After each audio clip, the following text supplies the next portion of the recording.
Thanks, Coach. Hi, everyone. Well, this is a complete surprise. As cliche as it sounds, it's truly an honor to be out here right now. I'll never forget this moment for the rest of my life. There are a lot of people I could thank, including family, friends, teammates, and coaches. To name a few, I'll start with my parents. You guys are my heroes, and I could not have done it without you. Next is my cousin Nick. Although we wrestled with different teams, we wrestled in the same club and family. You were my practice partner, my drill partner, my summer tournament corner coach. Thank you for being there every step of the way. Next are all my coaches, high school and club. Brett Raimondo, Dave Wolfmeyer, Mike Bullis, Ron Standridge, and Ken Rossi. You guys not only were coaches, but mentors and men that I looked up to and admired. Thank you for everything that you did. Last but not least, there's one teammate that sticks out in my mind more so than the rest. Chris Merrill, I followed your lead, I followed your game plan. Thank you for showing me what I need to do. To all the wrestlers in this room right now, you don't have to make it to the state tournament one time to win it. Don't let anybody tell you differently. And then all the finalists wrestling tonight, 3 things my mom used to tell me before every single match. Stay low, make sure all your moves are tight, and don't give up a single point because you know you're going to score. That last part doesn't make sense to you, it makes sense to me. Come talk to me after the match and I'll try to explain it to you better. So good luck tonight, boys. Have fun and put on a show. Thanks, everyone. Have a great night.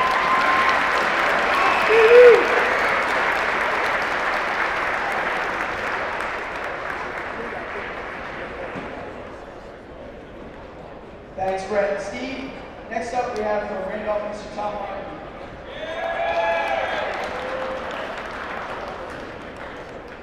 First of all, I want to thank Ryan for giving me the opportunity to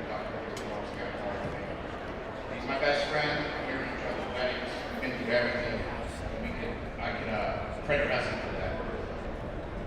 I'm going to start out by saying to everybody in the stands that are watching this tournament, Ryan and I, you guys are going to tell me, he never made a tri-grand finals. Ever. His best place was 3rd, and that was at 3rd grade. He came to high school, won this tournament 4 times, the second one ever, behind James Val, the legend. Speaking about legends, we used to come here and watch Ken Rossi, Sam Hakeem, Tim Hakeem, the legends of Orange County Wrestling. And our personal legend, James Brennan, Ryan's older brother.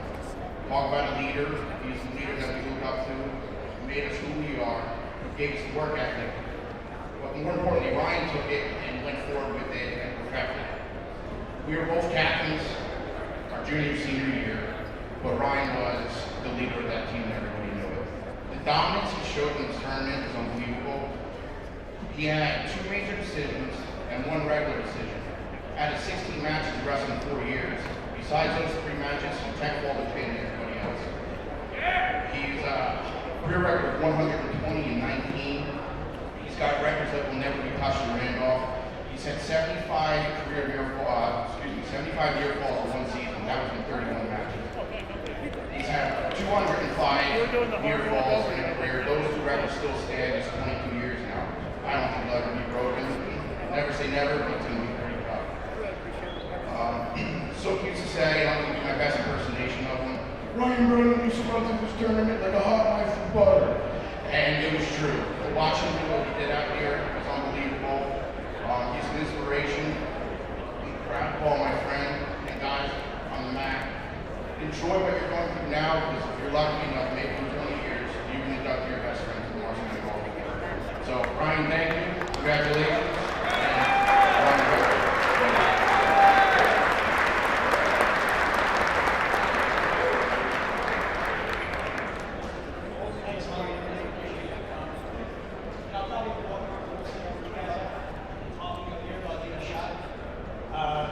First, I want to thank the Hall of Fame committee. Ken Rossi, a guy I looked up to my whole life in wrestling, and there were some coaches. Morris County wrestling community, a lot of familiar faces here. You guys have always been my support and your comfort group, and I just really appreciate all of this. My teammates specifically, Tom Larkey and his brother Sean, the Mayo brothers, the Gregory brothers, Johnny Gregory and Pete, Dave Bruno, and a slew of others. Just, it's such a tight-knit bond that it was just fantastic. Memories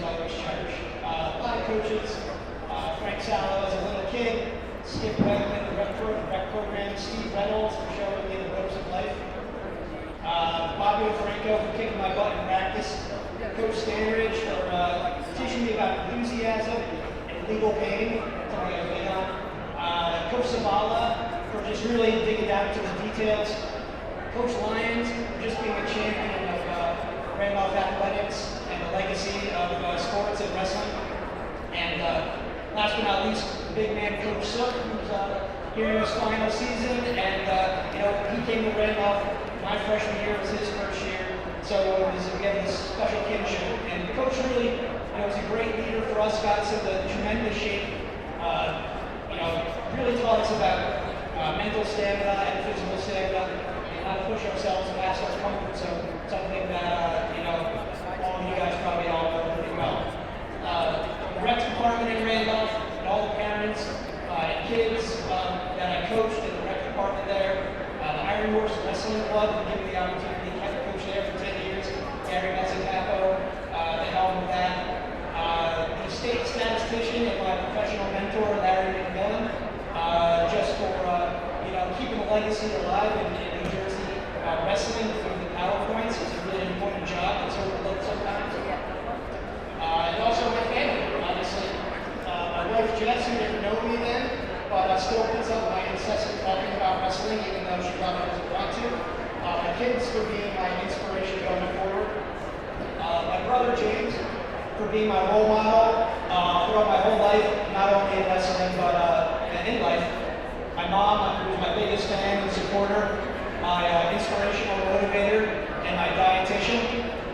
My dad, most importantly, for cultivating the love of wrestling.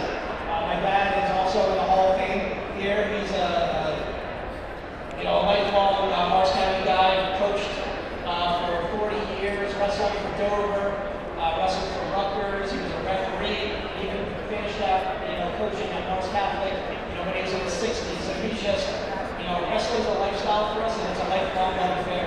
And I just wanted to thank him specifically for inspiring me and never actually pushing me, just really making me love the sport. The Morris County tournament has always had a special place in my heart.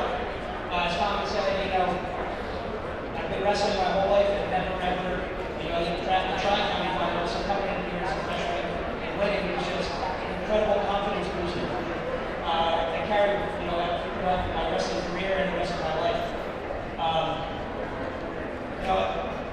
Little throwback here, 1993, I remember being a little kid, 6th grade, my brother was a freshman. Jefferson was the #1 team in the state and eventually the #1 team in the nation that year. In Randolph, my brother was on the team, ended up through 4 state champs, #3 overall. So, I came to this tournament watching as a little kid and realized this was the big leagues.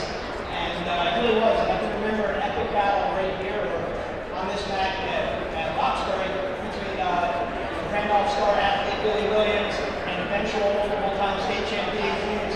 And it was just like that moment where I saw him bear hug the guy on the corner of the mat, get the win over this freshman stud that inspired me to want to be a wrestler. And that moment on, I have been. So it's really been an important tournament for me. But also, winning, as I said, as a freshman inspired great confidence. But I'm really proud of those accomplishments, but more so of team accomplishments than 1997 and 2001, Randolph was Morris County champions, and in '98, our team was 3rd overall in New Jersey. Back when Blair was still considered in those rankings, so it was a really great tournament then, and I was really proud to be a part of those teams. And worked over the other great teams from Morris County, the Jefferson teams in the '90s, and now we have the Hanover Park teams and the Delbert teams are now carrying the torch for Morris County. So it's really awesome, and these are moments I'll always cherish. I guess to the wrestlers that are here tonight, I just want to say a little something that whether you're in the finals, or you won this tournament several times, or even just stepped on the mat this weekend, be very proud of yourselves and your accomplishments. We're in one of the toughest areas, and arguably the toughest state, and not only the nation, but as we've seen in recent years at the collegiate level, and also in the international level, and the Olympic level, that it's one of the toughest areas in the entire world. So be very proud, and that's all I really want to say. Thanks very much. I'm honored and humbled. Good luck to the wrestlers tonight and the rest of the season.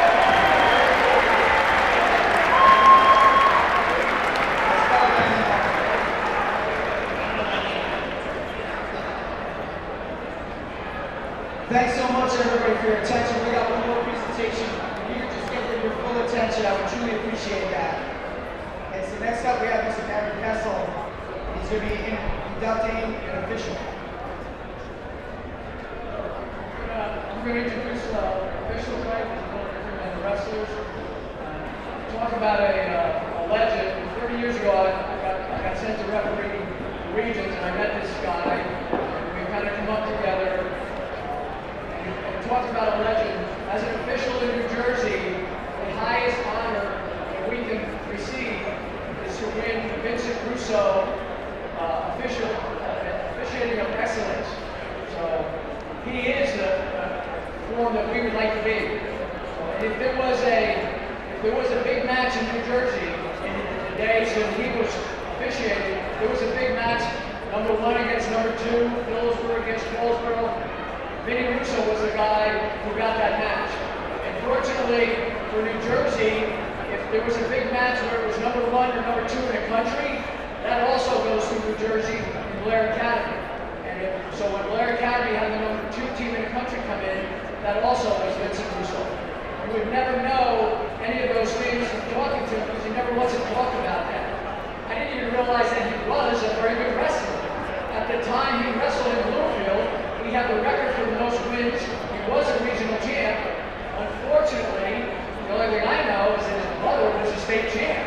So when you think about the Russos, you think about the monster gorilla, Guy Russo.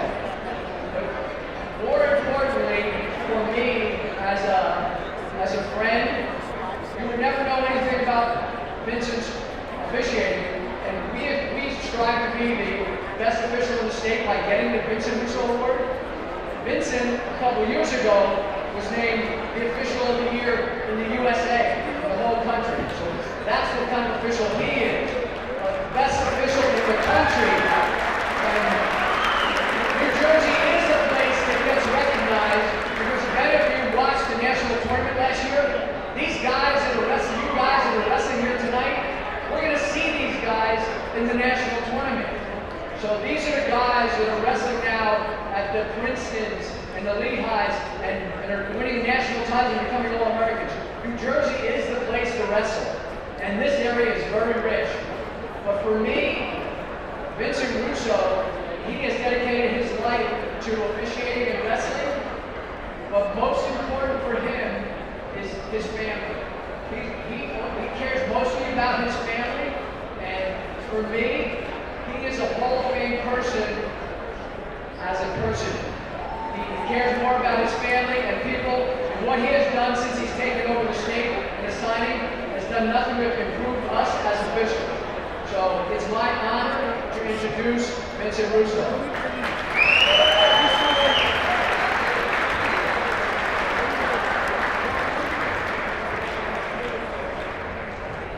I think Gary stole my entire speech, so I really don't have much to say.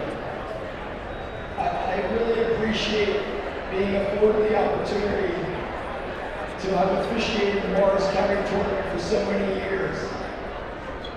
And last night was very special for me because my younger brother Guy Russo coaches the Barton, and my older brother Mark Russo was an official here last night. It's quite hard to find that combination in any wrestling family in New Jersey. I want to thank everyone for such an honor, and I do appreciate it. I live in Cedar Grove, New Jersey, and I grew up in Bloomfield, but Morris County is my home.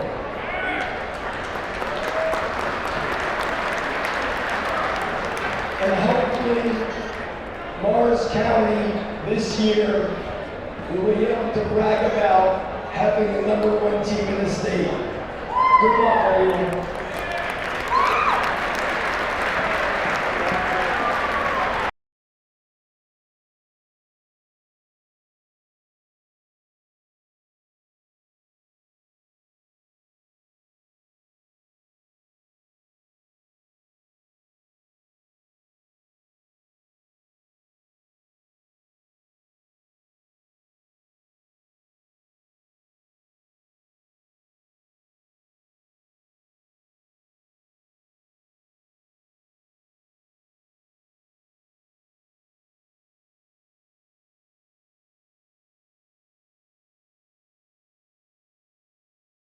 Hello, ladies and gentlemen. Welcome to Mount Olive High School in the 35th Annual Morris County Wrestling Championships. I'm Donald Brower. Joining me right now is James Clark and Danny Fungaro, who placed 5th 2 years ago at 138. 138 in the state, a great boot wrestler. He's going to be joining us. For you who's wondering where our regular coach, Steve Begg, is, he actually has a wrestler at the first weight. We're starting at 113. So he'll be out, but he'll be joining us a little later. We got an action-packed finals. This is probably one of the best finals in years. And Danny, talk about that. Talk about some of these finals and just kind of some matchups. And I can think of one you're kind of interested in too. Oh yeah, well, super excited to be here, Don. Thanks for having me. This is going to be great. I mean, this is one of the best tournaments in the state right here. This was always my favorite tournament to compete in as a competitor. There's just so much local hype around it, and everybody's excited about it. So it's awesome. We can look forward to 106 especially. We got the number one and number 2 guys in the state going on there, also ranked nationally. So that's going to be an awesome bout. 26 is one I have a little personal. I'd say so. Yeah, I don't know if I can keep the headset on for that one. It's like Troy Aikman announcing the Cowboys. A little excitement there. Yeah, so that's going to be good. A rematch from last year. Lots of good matchups, though. We got a lot of guys ranked. Especially upper weights. You got the Montville contingent with Teresa, Conrad, and Fox. Del Barton's already won it. It's their 12th in a row. But the excitement's still there. There's a lot of great matchups coming up. James Clark is the silent third member, obviously. But he'll be doing some insight. But let's watch some Lehighs. We'll see what we can do. Let's do some commercials while we're at it. Let's do a couple sponsors.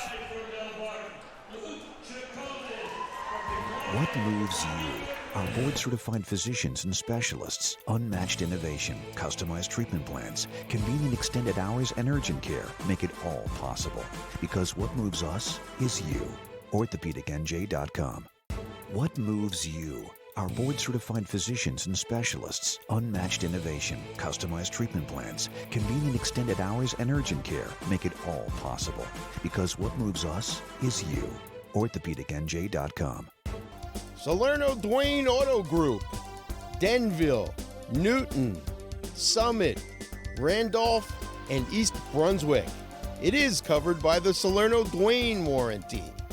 www.salernodwayne.com.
Wonderful rendition of the national anthem there. We're going to start here, 113.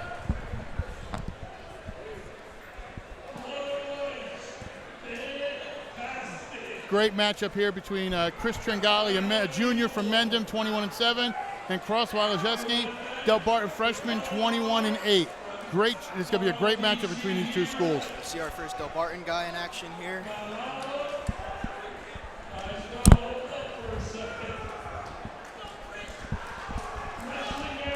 Do they have 10 finalists, Donald? Yes, and they would have had I'm positive they would have had 11 if Kieran Calvetti was in the tournament. He had to pull out, obviously, due to injury. So, I mean, Del Barton's already won it, and we've talked in the past about it's not always the hammers. It's those young guys you see coming from nowhere that wind up getting to the semifinals and then this year the finals.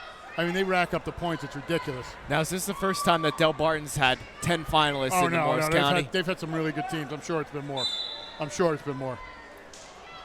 It's just exciting to see how a great team like Del Barton, who's also nationally ranked as well, to have so many finalists in the Morris County tournament. That just proves to you how tough this tournament can really be. I have said this before. I've said it again. This is probably the toughest tournament in the state besides the state tournament. Definitely. It's tough, definitely. I mean, I got to say Hunter Warren Sussex is tough as well, but I'm going to give Morris County its shot this year being much tougher than HWS. Well, this is one of those tournaments too. I mean, you look at some of the guys who have won this, and they go down and they've won this and they finish in states, or they win at states and they can't win here. You know what I'm saying? Like this is such a tough tournament. You see a lot of rematches. I remember my freshman year, you had Glory Angelo in the finals. You see a lot of we could have that at 106 again this year, a state final matchup right here. Yeah, and that's what we get. We get some really good matchups. I mean, this isn't something where you're going to get somebody to go out there, and they're going to pin in, a minute and a half. I mean, that's happened, but this is probably, we were talking about this before we went here, one of the best state finalists for this tournament in the longest time. I think Del Barton really helps put Morris County on the map for this tournament because of how many kids they recruit. Well, not only that, I wouldn't go that far. I'd get in trouble. I did say recruit people. Don't come yelling at me. That was James Clark. It wasn't Don Brown. They also have a lot of guys that are from Morris County that are just going to Del Barton for school. So guys that would be in the tournament but are just at the Del Barton school. Not only, don't look at it this way, though. Look at Del Barton as well. Mendham's a revitalized program. Montville's great this year. Boonton had a good run this year. Mount Olive has a great number of kids. So, I mean, the depth, it's not one of those where when you go to I'll use them as an example, the HWS, you know who's probably going to finish in the top 3. You don't know here except for who's going to finish first, really, with Del Barton. It's such a jumble for those top 10 spots. It seems like every year that there's always some kind of upset earlier in the rounds, the quarterfinals. Just like today, there was a couple upsets in the quarterfinals at 120. Yeah. So back to this match here. It looks like, I was going to say we have a scoreless first period. Let's see if Cross can get a takedown. At the buzzer, there he goes. Didn't get the count. He was right there, though. He didn't move. I think if he had a couple more seconds, that might have been trouble. That would have been back points. And Tringali didn't look in a great position to defend himself either. That could have stuck him there. That's big, getting those points at the end of the period. You stop the guy from having a chance to escape and get a point of his own, go in with a 2-point lead. And Tringali's just going to cut him, so it's going to make it 3-0 now. I was very impressed with the way Tringali wrestled the other night against West Morris. He wrestled Michael Campanero from the freshman from West Morris, and he beat him around 5-3. It was a very tight match that other night. I was very impressed with the way that Tringali wrestled, especially the way he wrestled on his feet and the way he was able to ride out on top a little bit. Cross in deep on a shot here. Let's see if he can finish in that wizard position. He's got to get 2 hands above the knee. There he goes, gets that far ankle. That's 2 points. Make it 5-0. Getting a little chippy at the end there. Just a little bit. I tell you what, I think that might be a family trait because remember Peter Tringali was a little chippy sometimes in some of his matches. So I think it might just be a family trait.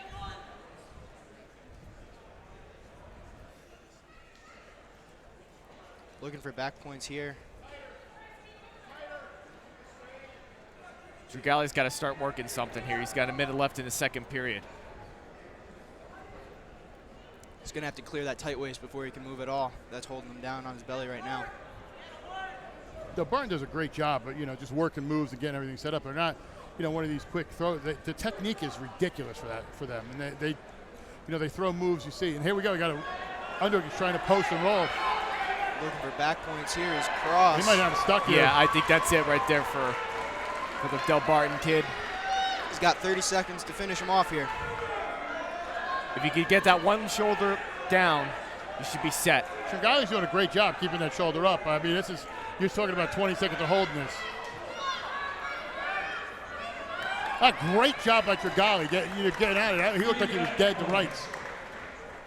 He did look like he was going to get himself in trouble there, but he was able to bridge out and get out of it just in time as his headgear starts to fall off on him. Let me ask you something, Danny. You've wrestled some great guys in this tournament, Del Barton guys as well. How do you prepare for somebody that wrestles a nationally ranked type of schedule? And I know Booten didn't get around them. Some of them. How do you do it when they're wrestling that national schedule? Well, for me, in the off season, I was wrestling guys that were wrestling a national schedule. So you just look at it like any other match, go in there, and it's all about how you're performing, you know? So, yeah, these guys definitely have a tougher schedule than the public schools for the beginning of the year, which sometimes you can see it in these tight spots, especially at the end of the period on the edge of the mat, where they're just more used to having a high-level competition to give them those feels. But it's all about performance and just going out there and competing. Takedown there by Cross. He's up 10-0 here with a minute 25 left. But, you know, this is just one of those. This is where these Del Barton kids, they beat you down and advance. And it's tough. I know it's tough, especially to be local, especially being a Mendham kid right up the street from them. But, you know, they proved it. You know, they proved it over and over again. But you got to give Mendham credit, too. They've come a long way since their 2016-17 season when they won their first ever sectional title. They've definitely come a long way since then. This program's been on the rise. I mean, Coach Baig will tell you this. It's an ebb and flow for a lot of these teams, and they're in a really good spot now. And, you know, they're fighting with some squads here that are up and coming, and things are looking up for Mendham. I mean, they're getting finalists where if you look at some of the early ones we did this, Coach Baig sat here the whole time. And now he's got kids in the finals, and, you know, not to toot everybody's horn, I got to think Gage is a favorite to win, you know, at least the medal, if not the state title at 220. You know, he's got a great shot. You know, he finished third last year. So, I mean, you know, what's the problem this year? And I know he had the one loss, and that was to in the finals of the Sam Cali, the semifinals of Sam Cali. And, you know, I know he's been working hard. So, I mean, everything's looking up for Mendham. And I'm not just saying that because I'm an alum. Oh, you're an alum of Mendham? I was there for ninth grade, yeah. My mom moved around a lot, so I had a couple schools. I was Warren Hills, Mendham. I actually wrestled for Coach Bullis in 91, and that was when heavyweight was 189 and up, and there was no cap. So I used to wrestle kids 300, 400 pounds. Jeez. Got about 12 seconds here left in the third period. It looks like Del Barton's going to get their first title here for today. Major decision, and, you know, see if he gets a couple of points here. I don't know. Maybe get a back point here, too. I doubt it. I have to give Tringale a lot of credit, though. He definitely tried to stay off his back. Cross wins 10-0. I mean, great job. He looked solid there, looked sharp. Good win for the freshman. Absolutely. He's the kid to watch out for these next couple of years, for sure.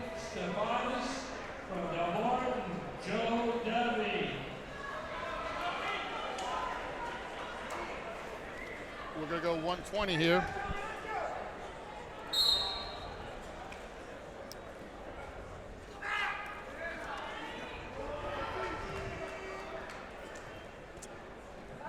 So here we got Matt Stephanus from Randolph and Davi from Del Barton.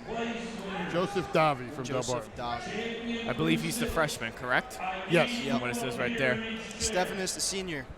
So we'll see if that experience comes into play here. Well, this is the first time in 2 years since Stephanus came back. He wrestled his freshman year here. I believe he took 5th place his freshman year, and then he took a couple years off. And now he's back in it now, and he's right here in the Morris County Finals. This is, to me, I think this is very impressive. When you take off of wrestling a couple of years, it's hard to get back into the swing of things and trying to get back into wrestling shape. Yeah, you got to get that feel back. As they call a stalemate there with 1:06 left in the first period.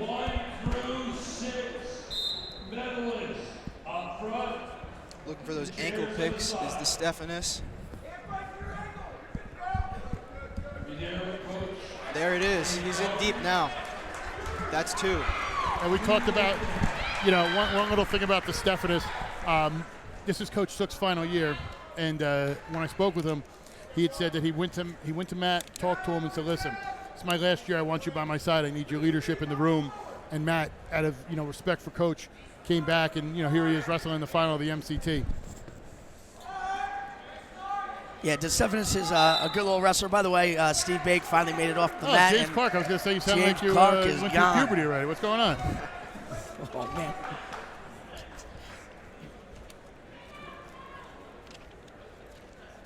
2-0 Randolph. And as a freshman, Stephanus was 5th in the region, and then obviously didn't wrestle the last 2 seasons. You just addressed it. Really nice to come back for Coach Sook, who's, again, in his last year. I don't know if Don mentioned it, but Coach Sook career has 383, which is the 3rd most as a coach in Morris County. He had 37 Morris County champions on top of 6 consecutive Morris County titles. Randolph was the last team to actually win a Morris County team title before Del Barton went on this 12-year run. He's also coached 3 state champs. I know the Tatalo brothers were there for him as well in those state finals. And we're going to miss Coach Sook. Yeah, for sure. You got to wonder where Stephanus would be if he hadn't taken off those 2 years. He's obviously a very talented wrestler to be able to come back after 2 years and right back to the Morris County finals. So, yeah, interesting. The way Stephanus actually got the 1 seed was the 1 seed would have been Savercool, Dean Savercool. That arm does not look good. I don't like that at all. Now, they should probably stop it. Looks like it's a potentially dangerous position. It doesn't matter. Gotta scramble a little bit. Top. And traditionally, Davi from Del Barton coming in. Davi was the 6th seed. He made his way by beating Jack Bertha, our Mendham kid, in those quarterfinal rounds, and then beat Dean Savercool 5-0 in the semifinal round. Dean would have been the 1 seed, but he got teched out by Stephanus, I think earlier in the week before the Morris County tournament. So that kind of shifted things around. Davi's a tough wrestler. He actually wrestled in the Mendham youth program, but I believe he's a Bernard's resident. So 2 really competitors. Davi's traditionally is actually a 113-pounder, but considering the competition he has with Cross, I don't know, probably say the name a little bit wrong, but Wizolowski, he had to obviously bump up to 120 for the season for the team. Yeah, I'm sure that happens a lot with Del Barton, guys that have to go weights maybe they wouldn't otherwise if they were somewhere else. But the competition in that room, I mean, even if you lose a wrestler, if you're talking about, really great wrestlers at every weight for this school, so it's tough. Oh, and they push each other, obviously, to make themselves better and better with that kind of comp in the room every day. By the way, I give a little shout-out to our assistant coach, Brett Ressler, who's at home, his daughter's 1st birthday. His nephews are actually watching live in the living room on their flat screen. So thanks for watching, guys. That's awesome. At least somebody's watching. Hopefully I'll get some more texts, and I'll give shout-outs to whoever texts me moving forward now. So just glad to be with you guys. Don't have to get up again until 2:20, so I don't think you'll be relaxing. I don't think you'll be going long for 2:20. That's a paddle of bulls. So we'll see how everything goes with that. Oh, in that match? Oh, yeah. That's, again, 2 state-ranked kids. Yeah. A lot in this tournament, we have tons of state-ranked kids, which is really nice. Last year, it was a little bit of a down year in the finals. I think you guys would agree to that. We had a couple forfeits moving in. We had a few pins, which you usually don't see that many pins in the finals, on top of injury default, 1 or 2 of those. LeMay, got hurt in the final. Took a knee right in the first 5 seconds. Against Dante Stefanelli. And I'm pretty sure D'Addario, I think was... D'Addario forfeited before the finals even started. So we were done within about an hour. I wouldn't expect that tonight. No, there's going to be some matchups tonight. We're trying to look it up and just talk about some of these matchups, and it's just ridiculous how stacked this tournament is this year. Yeah, it's a loaded county for sure. Yeah, it's awesome. So, and just other place winners, just going through them real quick. Dave Ryerson, who used to be the head coach at Hanover Park, his son wrestles now for Mount Olive, placed 3rd in the tournament, beat Dean Savercool for 3rd place. And then Jack Bertha. Yeah, you know well. I know him pretty well. So, and then Carl Monaco got beat out by Jack Bertha, who obviously is who you're referring to, 4-2 And Carl Monaco is going to be an excellent wrestler moving forward. Yeah, he's You can see he's it. the son of Edge owner Ernie Monaco's brother, Carl, yeah, who was a national finalist for Montclair State. Yep. Way Yeah. back, not way back in the day, but back in the day. Yeah. So When unfortunately, the Montclair D3s doesn't could have advance to D1s. to the D1s. Yeah. Yep. So I wrestled D3. We had a guy that actually did that and won a Division I title. I wish they to would add to still do Springfield that. College. I think it's a cool concept. And no problem. The nephews at home love the shout out, so you get one more.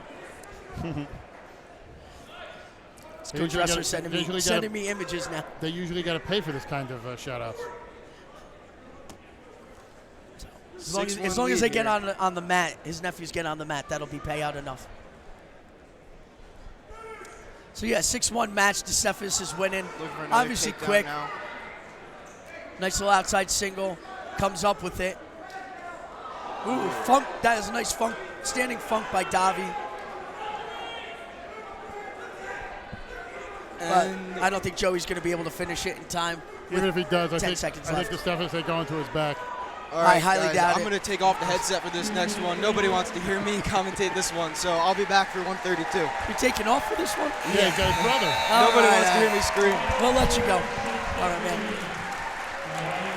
So congratulations and a warm welcome back to Morris County, Matt Stephanus, MCT champ.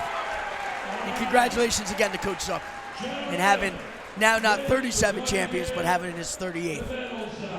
We're doing something a little different this year.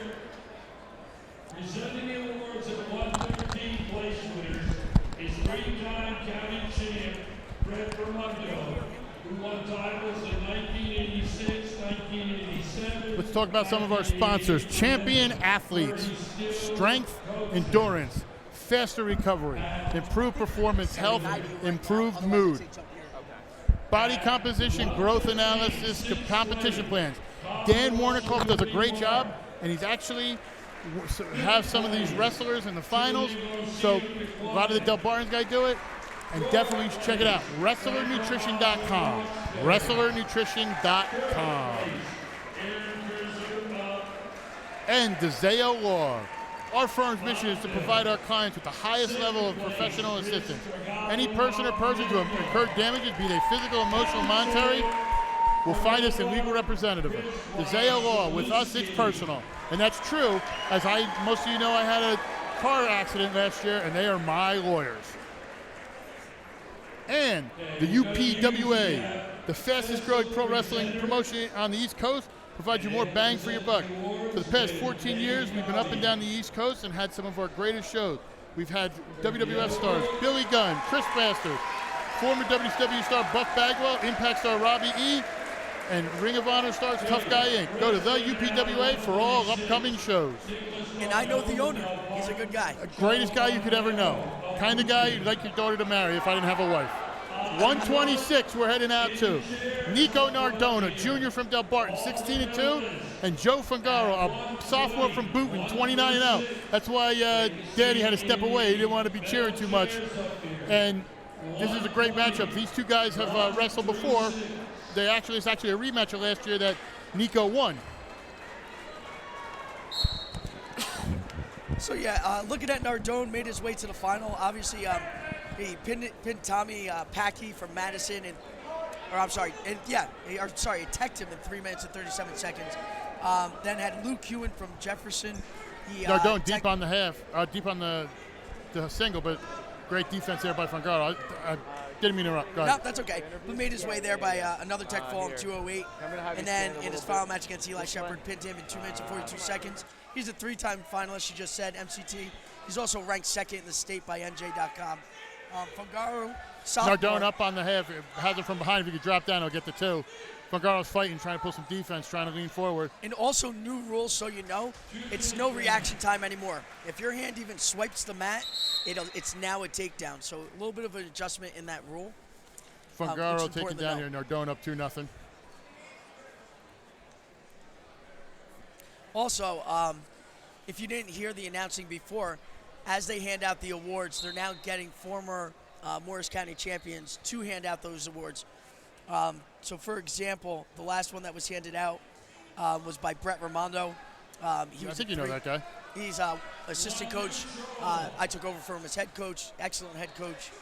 He was a 3-time county champ. He was the first Morris County champ ever. That was in 1986, and then won it again in 87 and 88. Nice. And we know presenting next will be Dave Ryerson, who was a county champ in 93. And then for 26. Escape there by Fugaro, and then a takedown by Nardone. It will be Dan Fungaro's brother. So. It seems to be a Nardone's basically getting in there with the ankle pick, sliding up on the half, running the pipe, and taking him down. I mean, he's not throwing in a north-south takedown, but he's trying. Does a north-south takedown actually exist? I know an east-west takedown does, because I live in East Hanover, and my wife came over and took me down.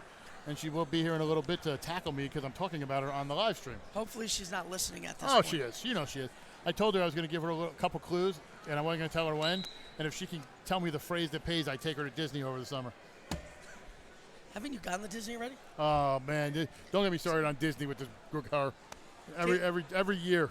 Isn't the trip to Atlantic City in March enough? No. I wish it was. Well, when you have kids, it will be.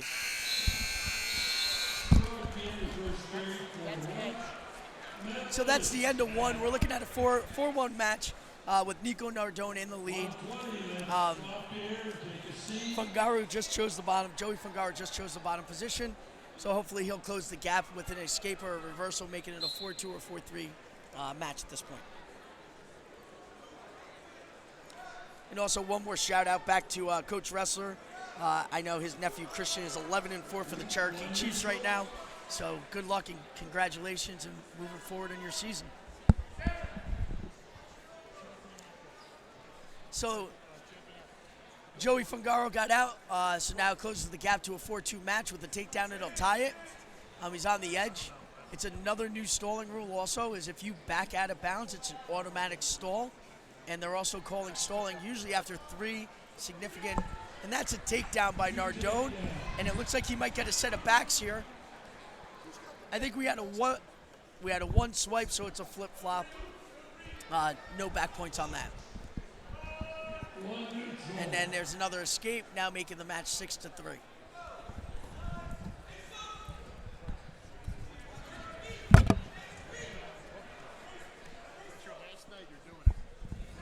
So Nardone gets one more takedown. I think that was a little sketchy, as he still had one leg free.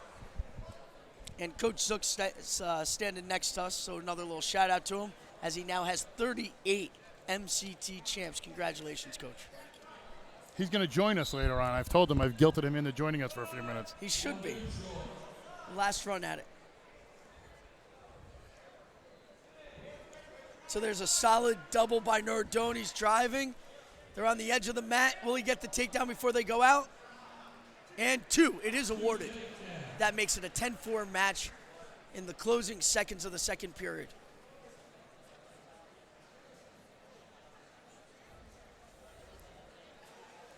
And a couple new officials here as well. The gentleman out there right now, I actually don't know. He's actually from down south. I've seen him at States. Yes, he's actually a solid official, so they brought him up for the MCT. I think we're going to see a couple changes over the next couple years with some different officials coming in. As we rank them, coaches get to rank them 1 through 6. They take all our rankings, figure out who the best 6 officials are, and that's who they bring into the tournament. You know what I like, too? I like the fact that they're bringing in guys from different areas, because you don't want them to be used. You know, you want to, when you get down there, especially how they call a match, you want to be able to see that. Plus, you know, they're not jaded, right? Sometimes if you see a kid a few times in a row, you know what kind of kid it is. Like here, you got guys coming in that might not really know Morris County wrestling, that are just going to call it for what they see, which is what they're supposed to do. And I'm not saying they don't, but sometimes you have that in your head where you know what kind of caliber wrestlers come out. 12-4 as we head to the third here. Nardone getting 2 back points late.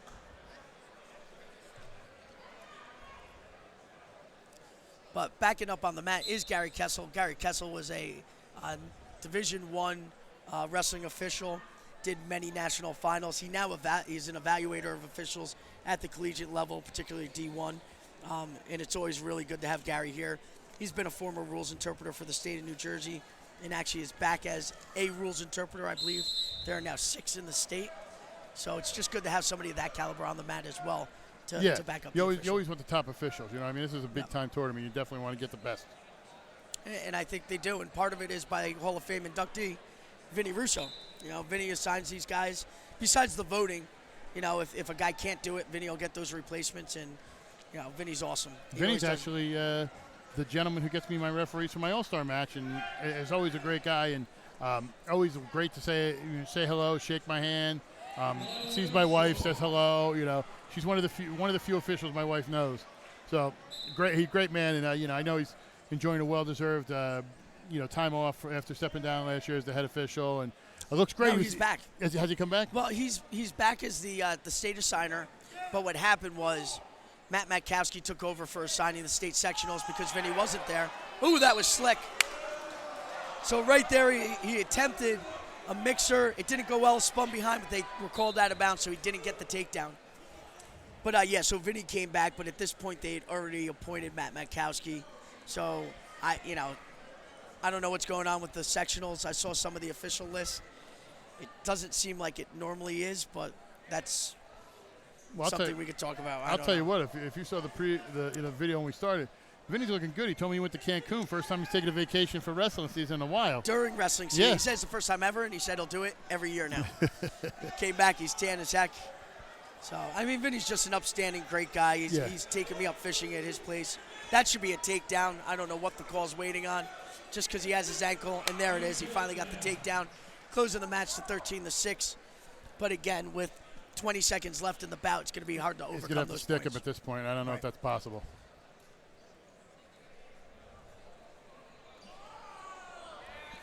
Oh, look. He should have got 2 sets of backs. I don't know if they were out of bounds on that. Again, that's where you have your backup official to confer with. Then it looked like there was much conferring. No, it was more of, okay. Settle with that.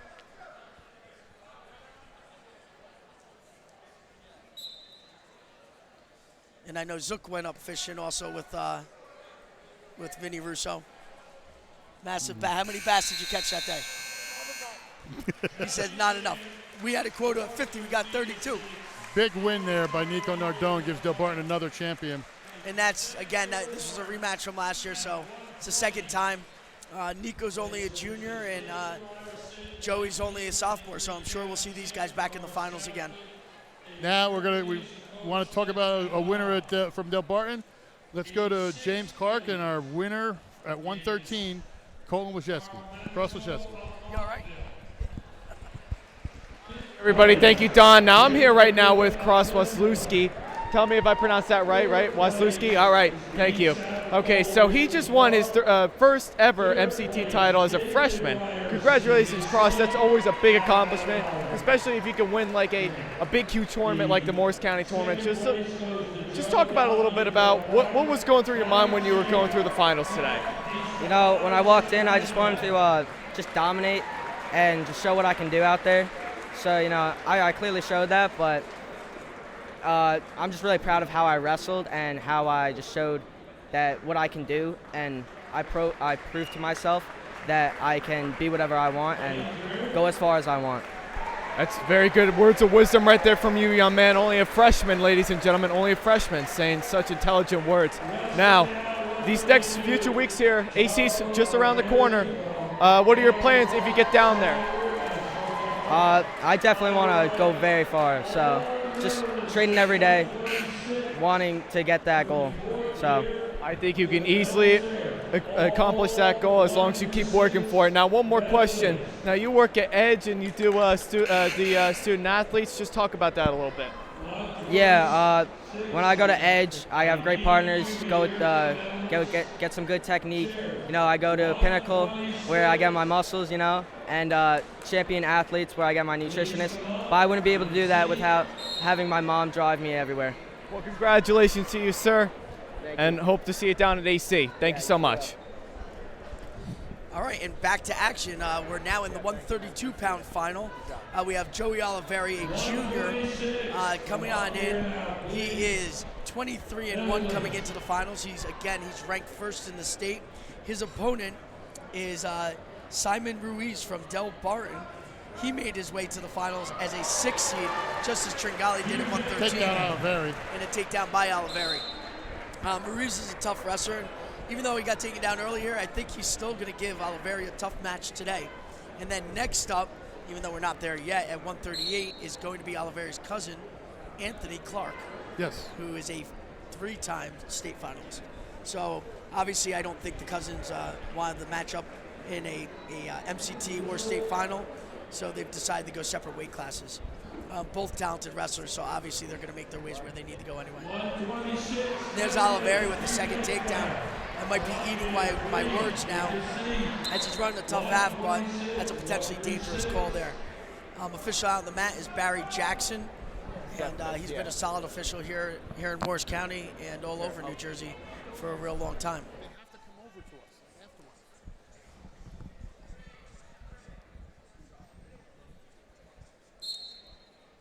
afterwards. Also, at in the semifinal, he wrestled Robert Bohr, who is the second seed. He's a 2-time state qualifier, and he pinned him in 3 minutes 21 seconds. So it shows that he can actually wrestle. Yeah, go over there by the table. He's over there. Grab him. Yeah, we should all be on it. All right, I'm back. My heart rate's back down.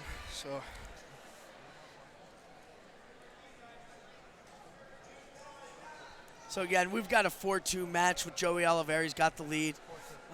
He's in a front head position for the most part on their feet. Control him here on the edge. Now, when you were in high school, the stalling rules were obviously different. The takedowns were a little bit different. I don't know if you know this year it's a swipe rule, so there's no reaction time. So you can take a guy down and he even swipes the mat, touches the mat. So it's more like college now. Yes, and so high school's trying to adapt their rules a little bit more like college. I like that. And I heard the stall rule too. If they back out of bounds, the automatic stall. You like that rule? Yeah. I would like to see more stalling on the mat. That's one thing I noticed in college when I got there. You get hit pretty quick? Yeah, on bottom. And they won't break up a ride for a stalemate. It's a little different because you have riding time. Well, that's what I was going to say, riding time factors into that I whole would still like mix. this because it's really hard to ride somebody. You know, I'd like to see them reward the top guy more when they do get a good hold, like a wrist or a leg in, and are trying to use it to turn. Right. So you're seeing a lot more stalling on bottom, not as much on top because of riding time. But on their feet, it's pretty much, obviously, that's an even match. Yeah, for stalling a lot more stalling on the bottom guy. Top guy can have 2 legs in, and they're just powering you down. You can't move, but you're still going to get hit for stalling until you clear the legs. Really? Yeah. How long do they typically give you to clear the legs out in that situation? I mean, it varies, obviously. I'd say around 20 seconds. Okay, so you get a little bit of time there. You got to be making progress. Get one out, maybe get him to a hip. Did you watch the Penn State match last night? I did. 1 versus 2. I did. I'm Sorry about that, guys. I'm back. Snuck out to get. I'm surprised I was still able to pull it off with what happened at 33 to DeSanto. Okay, I wasn't able to watch the match because eventually I needed to go to bed to get back up to get here. But I've watched some matches. I mean, ASU beat them also earlier in the year, so. Yeah, DeSanto had the injury default out of the match. Oh, really? And they ended up losing a team point on that one because Brands was fired up about it on the injury time. And so it was 7-point, like a 10-point swing, really, when you think about it. So Tom's Brands being fired up surprises me. Yeah, not really. The Brands brothers are a fiery group there. Excellent documentary. You ever watch Terry? Yeah. Yeah, it's an awesome documentary. So if you want to watch a good wrestling documentary, watch Terry. All those Flow films are real good. They do a good job. So anyway, we've got about a minute left in the second period. It's still a close match in 4-2. Ruiz is riding pretty well. When you were in high school, would you have liked riding time? Yes. As a wrestler, yes? Because there used to be riding time. I think it's before a great my day, rule because it's so hard to ride somebody for 2 minutes, to actually get a ride out. That's why you see a lot of guys cutting guys to their feet and just let's wrestle on our feet and see what happens. But with riding time, it's a whole nother game. A lot more to think about, a lot more strategy that goes into it. Right. And even when a guy gets to his feet, like you just saw a stall call there, you might not, with riding time, you might not see that as much either. Right. So you might not just cut him, let him go in those situations. I'm surprised they haven't implemented the swipe rule into high school like they have in college. Oliveri gets out. What do you mean the swipe, like as they're holding it? Whenever there's the guy. Second stalling call on Ruiz. Oliveri gets it, and then he escapes, so he's now up 6-2. You got 2 points there. So the swipe rule, when you're on top and you drop to a leg for a reattack, if you're on the mat, they're swiping. Once you get up to your feet and have it in the air, they're not swiping anymore, but 5 swipes and it's a stall. It's a stall, right. Yeah. So I've seen that. But if you bring it in the air, they won't hit you with a stall call. Right, they'll stop the swipes, and you can even go back down to the ground, and they'll start swiping And then again. they'll start swiping again, swiping. But again, in high school, like you just saw Olivarium there, he's, or no, the other guy, sorry. Ruiz. Ruiz. He's in on a leg on top and just waiting there for a stalemate. That could be swipes in college. You know, I'd like to see that rule. Okay. Play. Yeah, I noticed that when I watch college matches too. They'll start, which is nice because you know, hey, they're gonna hit you. Yeah, with they're the making stall stalling a lot more mechanical and a lot less judgment call. Right here, you could just—they're not swiping, so it's like you don't know. Like they're just gonna put it up and you're banked. Yeah, it's a nice reattack by Olivarium there. He's in deep, potentially dangerous situation. The other thing now is in high school, I don't know if you know, is if you have 3 like legitimate shots and your opponent doesn't, it's an automatic stall call. Really? That's been implemented. I feel like refs will not do a great job of enforcing that one. Has there been inconsistencies? 100%. Right. And I think eventually the state will get Ooh, up. that was very slick. Wow, that was like, I don't know what kind of go behind you call that, but it was slick. So yeah, we're seeing it. Like for instance, when we're out in Dumont, we had a kid. The kid shot on us. We defended. Shot on us. Took us down. We work. We get back to our feet. We get out. The kid shoots again. We got hit with a stall. I approached the official and I said, supposed to work? well, no. Not when I talk to other officials. So that's Right. the consistency factor that you're not going to get.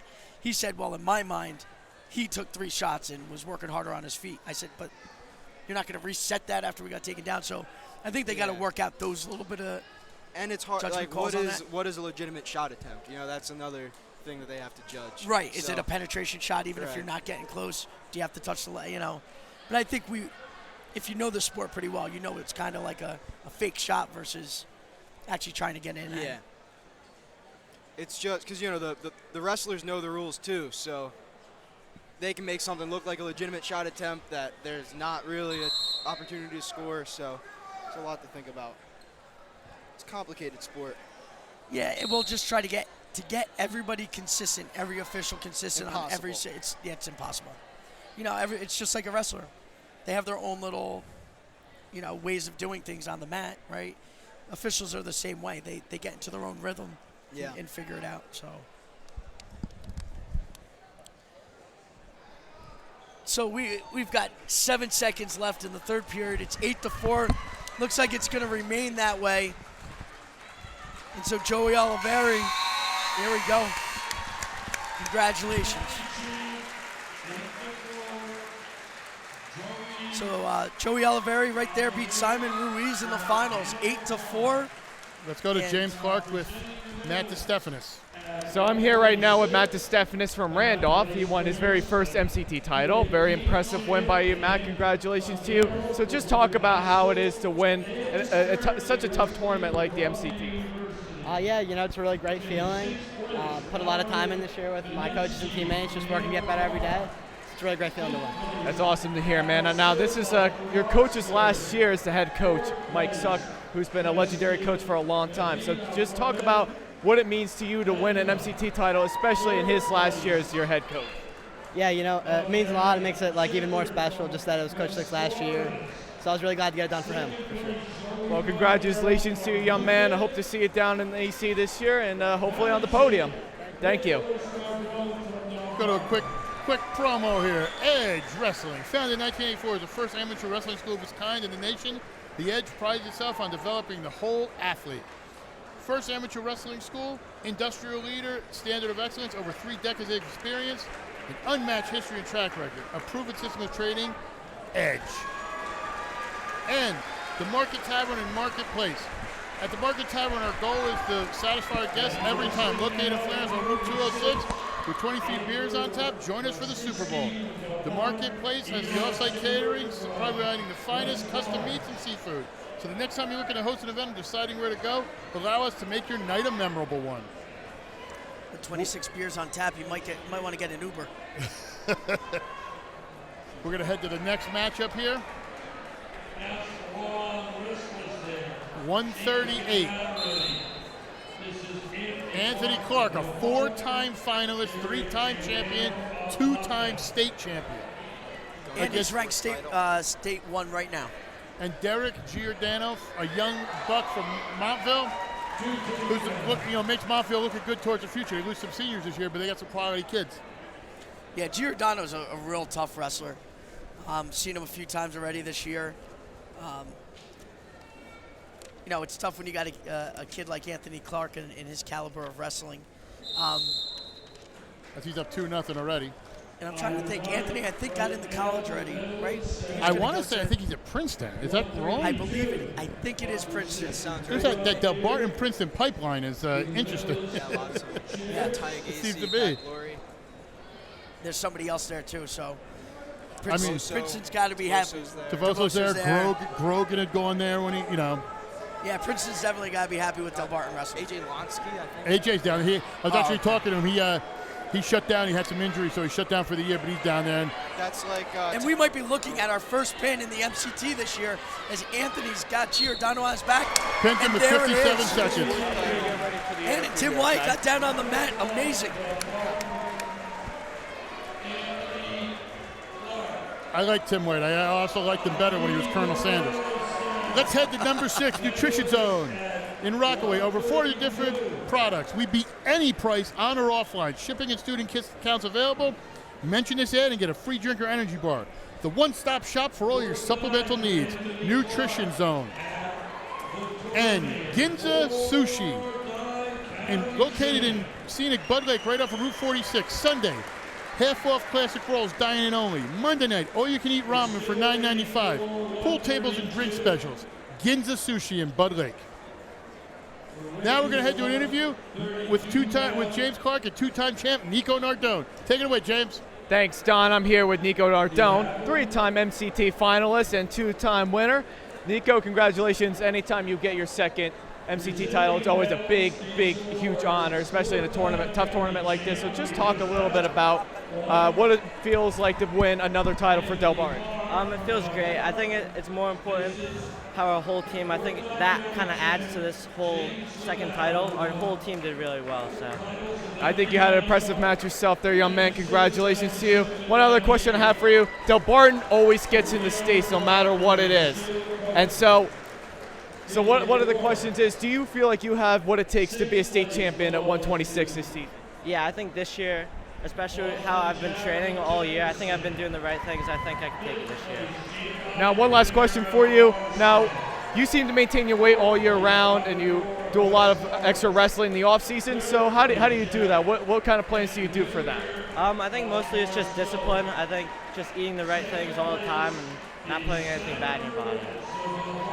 I think that's only going to make you a better wrestler. But hey, congratulations to you, Nico.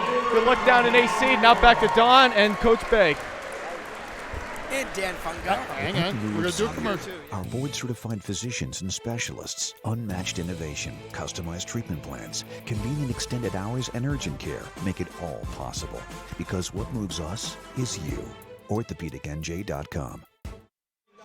30 seconds, like the Super Bowl. All right, so we're clearing out the medal winners at that round. Dan, you handed out the medals already at 26, right? So I believe that was Joe Barchetto at 132, who was won a county title in 1999 for Morris Knowles, handing out those trophies. And then Mike Flamer from Par Hills. Mike is currently coaching at West Morris Central. He's going to be the one handing out those trophies at 145. Andy Trzynski in deep here fast. 2. Eli Shepard rocking the 2-piece. First time. Is it the first time we've seen that in a final, maybe? I don't know. Well, I don't know about that, but he's usually rocking the mullet, too, so it's nice to see that's not there. Now, Eli's actually a really good kid. This is our second time seeing him this week. Yeah. Does it cover it? And there's a nice little rivalry match between you and West Morris, and your fans love him. That's all I can say. No, you know what? He's a really nice kid. His brother Malachi is a very good wrestler also. Unfortunately for us, beat Tristan Navarino for that fourth match. But Eli's solid. I mean, it's a tough match with AJ Trzynski, who was MCT champ last year. He's state ranked first. At one point, Eli was ranked in the state, is no longer, but expected to be down in Atlantic City, obviously competing. And there's the second time in the MCT finals. He had a real good match with Booton's Jason Smith in the semis. He had a nice standing Peterson in that one to clinch his victory. Yeah, to make it a 13-8 match for him to get to the final. So, and those are the kind of things that Eli can do in a match. He can get very funky and just hit moves Very like long, that. lanky. He uses it well. And then just other kids placing, obviously. Eli gets out, but then looks like he's deep in, take it down Deep again. in, and well, I don't know. Give him a second and see what he does. Like I said, here's a funk coming. Can he funk all the way through is the question. So now they'll be in a scramble position as Eli does funk all the way through. Trzynski can funk too. We'll see. Just remember this, as a great man once said, who wants the funk? Eli wants the funk. Hey, higher hips prevail. So you're going to see if Eli can get his hips up and through, he can get the takedown, but AJ's now turned around and got his hips higher. Andy. So it gives him position. Andy. They're thinking of AJ Lonsky. AJ Lonsky, sorry, it's Andy Trzynski. Sorry. It's okay, Ryan. Close to the Do two not call here. me Ryan. Shepard, looking for another roll, trying to pass that ankle over his head. That's what he's got to do to extend the scramble. Right, and Eli's now just got to try to, and time ran out. So still a good first period in a 2-1 match. Really good scramble at the end. And I don't think this is, if I remember correctly, have they wrestled already this year, or were they different weights? Because I think Del Barton and West Morris have already wrestled this season. They did, and actually, let me get the stats on that match because I can give you the answer to that. Eli might have been bumped up, maybe? I think they did bump Eli up. Or, I don't know if Trzynski actually wrestled in the match either. So let's take a look. He might have taken Clark's spot because Clark was injured most of the year. Most of the time last year. This year. Or this year, rather. Strike two, Ryan. Screw. But nice misdirection shot by Shepard. He's in deep. Looks like we're going to have another scramble here. Eli's holding on. Maybe a stalemate position coming up. So when they wrestled, the score was 53-15. And Ruiz beat Eli 11-4 in that match. Okay. So Ruiz bumped up a weight class. I was going to say, I didn't think they wrestled. I don't remember them wrestling. And which is interesting, too, because Eli was down at 38. He's now up at 45. And same with his brother Malachi, was down at 20. He's now up at 26. I think they're both actually going to stay up a weight class. I think they wrestle a little bit better, to be honest, with the not having to cut that weight. Now, when you were in high school, did you cut much weight, Dan? It changed every year. Sophomore year, I cut a little too much weight, I think, and it had a negative impact on me. So then junior year, that's when I went from 13 to 132. Oh, Trzynski is driving and takes get two. But yeah, I went from 13 to 32, and that my junior year at 32, I wasn't cutting too much weight, and I kept that trend going my senior year. Didn't cut too much. Felt like I wrestled better that way. Yeah. Did you feel stronger overall too? Yeah, definitely. Now that you're in college, I know you're redshirting It's a whole this year, right? Yeah, I'm redshirting this year. It's like a whole nother game in college because the workouts are so much harder in the practice room, so your natural weight is just lighter as it is. So you almost don't have to cut as much weight because your body's doing it naturally just by practicing every day. Got a little blood time here. While we do this, we got a little break. Let's do a commercial real quick. I got to pay sponsors. Sponsors are killing me. Salerno Dwayne Auto Group, Denville, Newton, Summit, Randolph, and East Brunswick. It is covered by the Salerno Dwayne warranty. www.salernodwayne.com.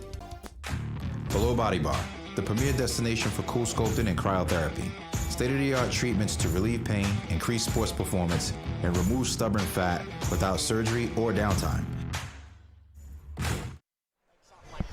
We're back here after the blood time. I didn't mean to interrupt your story. Talk. I didn't mean to interrupt. I apologize. I lost my place. I'm just running the show here, but please, take it over. That was an off-air, informative session. Restart here. Trzynski got the leg in now. It's going to be tough for Shepard to clear that. Right, and this is where they will let you ride in high school. Yeah. You got the leg in. You know what I want to ask you, Danny? Because now that we got you, and you're somebody who's won this, and I know Coach Vegas, as Trzynski rolls him over, getting back points here. I don't know if he got 2 swipes. No. Oh, they called it up. No, that's Al Abdelaziz. So great official, state final official. I want your opinion on this. You can tell me now in the last little seconds we have, or maybe start the third. what do you do mentally? Because we've talked about how tough this tournament is, and over 2 days, we've seen a lot of the upper seeds get upset in that quarterfinal round. The rest of how do you mentally get into the game to compete in such a hard tournament like this? Well, I mean, that's what you're practicing your mentality every match just as much as you are your physical moves. So really, all season, it's like leading up, your mentality gets better and better, and you just keep going forward and keep getting better with that. And I mean, the best guys are always seeking out the best guys. So you're excited when you're in that semifinal match with a Del Barton guy, or So it's almost like relaxing for you when you see those guys. I mean, you're tense, but you're not like oh, you're too tense. Especially the guys here from smaller programs, they don't get many opportunities to wrestle guys from Del Barton. While they're out competing on a national schedule, they're wrestling these guys all the time. This tournament it's on the smaller for them. They don't compete in. They compete in much bigger tournaments than this, but like for Escape the Rock, Escape the Rock, Doc Beast of the Buchanan, East, Yeah, I know they spent New Year's Eve out in California. So for these guys, the real competitors at the small school, this is what they live for. This tournament, they get to wrestle a Del Barton guy or anybody, Hanover Park, anybody who could be nationally ranked, and it gives you guys a get their chance name to on the show map. yourself with that. Yeah. You get out there, and win. Because I mean, you guys have always been like I cover you guys, so I cover everybody, so I get to see everybody, and I know it means a lot for Del Barton, but I know, like you were saying, especially for those guys. And, not to bring it up what you said, but one of the greatest moments we've had on the live stream was you came over, you were so happy to put the headset on, and Coach Big and I were like, it actually means something. Like, it was a big deal. And that kind of showed us that it was like, everybody loves it. So, we enjoy it. And I know as a wrestler, you enjoy coming back and seeing it too. Yeah, definitely. So going back, I think there's one thing, going back to the two-piece, that I noticed. Two-piece. Typically a two-piece is a compression top and fighter shorts. He's got compression top and compression bottoms. I thought they were supposed to wear the compression shorts. Nah, most of them are actually fighter shorts, compression tops. Huh. So I think that's probably the first person in the MCT to go compression. And History being made here. At Now the Andy's MCT. getting some back points. See if Eli could roll through. And he's trying. He's holding 3 there for the backs, and he's putting up 3. So now that makes it an 8-1 match. Open it up a little bit. So I was also going to ask you, with hydration testing, like in high school, you do it at the beginning of the year. After that, you just make weight. That's it. Yeah, right. In college, a little bit different, right? On a weekly basis, do you guys do hydration? No, it's same deal. It's tougher to pass in the beginning. I think it has like a higher threshold. You have to be more hydrated for the college test. Okay. But same thing as high school, just one and done. Because I have a couple wrestlers wrestling D3 right now, and they actually test weekly. Really? Yeah. He hates Jeez. Peter Tringali. Told me That he sounds hates it. terrible. Yeah, that's not the funnest thing in the world. So I guess it depends what school you're wrestling for too, how they want to monitor. Yeah, your hydration maybe levels it's a and all that policy stuff. with the training staff there to make sure their guys are staying See, hydrated. that's something I loved with wrestling. We were talking about it earlier. I wrestled when there was no cap. So, freshman, junior, sophomore year, I was 195, then went up to 240. Couldn't go down. And their heavyweight was higher as Shepherd Escapes 8-2. Wrestled for Coach Bullis my freshman year. Right. And so I was wrestling 350, 400-pound guys. Worst thing they did was put the cap in because they were some slow, fat people, and all I had to do was drop them down, And then they all of a sudden they were edge stuff. So I was getting forfeits. I'm like, oh. I was like, I can beat that guy. Ooh, that's a hard double. Yeah. Takes down Shepherd with that, right on the edge of the mat. Andy's got that very aggressive style. I used to drill with him back when I was in high school, and he was just coming up in middle school. And he's always real physical, real aggressive. He's one of those guys last year when you were talking about some of the Del Barton guys. He kind of came on and made a name for himself in this tournament and did really well in states and has been doing great this year. He might be one of the next big names for Del Barton. Yeah.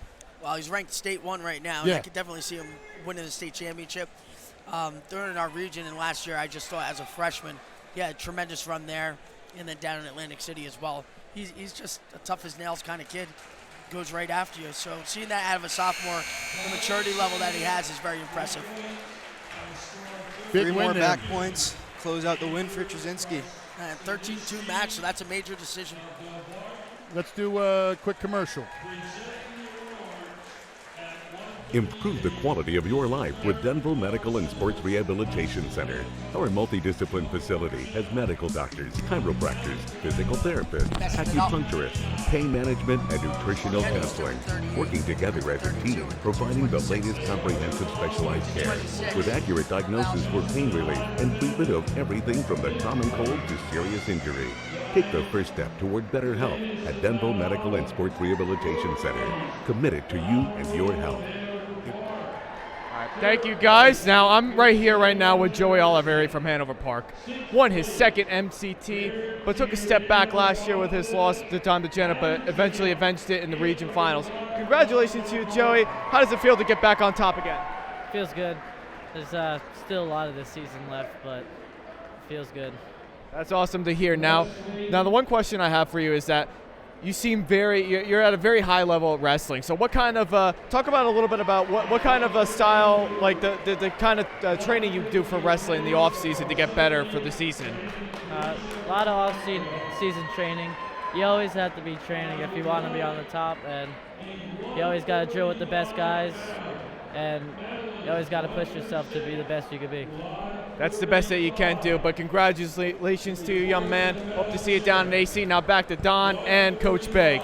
And Danny Fungaro. Don't forget Fungaro, come on. Don't worry, I got Danny covered. So right now, Dominic Titus from Parsippany, ranked 6th in the state.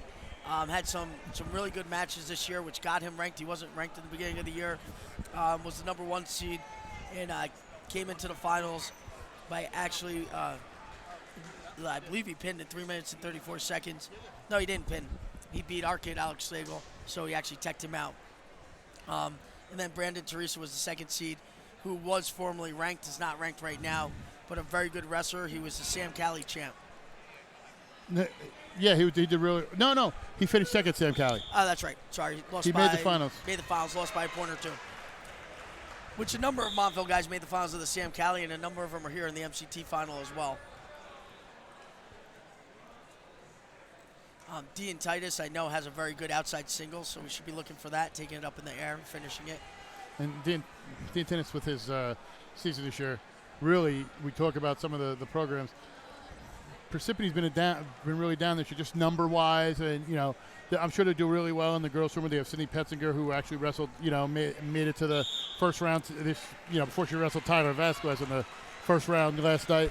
But she should be highlighted. But Dean Titus has been putting up a great year, so it's great to see somebody from Parsippany here in the finals. Yeah, and they were a very, very strong program for a very long time of recent years. Like you said, numbers went down. They saw it coming. So to see that they still got kids competing in the room is nice. Looking for a tilt here. Yeah, I think he's got it.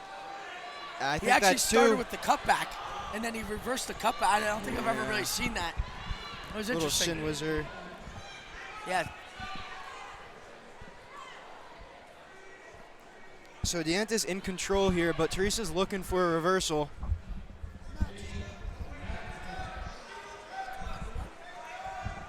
He's trying to hold on for the stalemate. But he comes around. Looks like 2 to me. Thank you, Coach Zuck. So there is a reversal there. At the buzzer, that's big. So on top of Dominic having a really good outside single, he can funk too. He's got some funky positions. As you saw, he tried to cut back. They were going one way, he went the other and turned it into like a Shin Wizard. Yeah, kind of took him back there. Took him back and tilted him there. So turned. It looked like he was going to get taken down, then he's getting 5 points on the board for him. Dom is one of those classic wrestlers in a sense that great wrestler on the mat, can't get a great interview out of him. Something reminds me of James Laval. You know what I mean? He's very quiet in how he does. But quick reversal from Teresa. Making it a 5-4 match now. So we got a good bout on our hands here. So yeah, it was nice. Oh, another reversal. Dominic reverses that. So that makes it a 7-4 match. And obviously that 5 points that he got right in the beginning of the match is helping him out. You know what's interesting? I'm actually surprised Teresa, when he went in, he's usually more the aggressor. And the tennis has been doing great in this tournament, but Teresa I kind of thought had more of the aggression. I mean, I'm looking like I'm a fool right now. Is that how you say his last name, by the way? I'm sure I butchered it. So I apologize to all when I butcher your names because I don't see you on a regular basis. Teresa's got to clear that hooked ankle if he wants to escape here. That's a tough ride.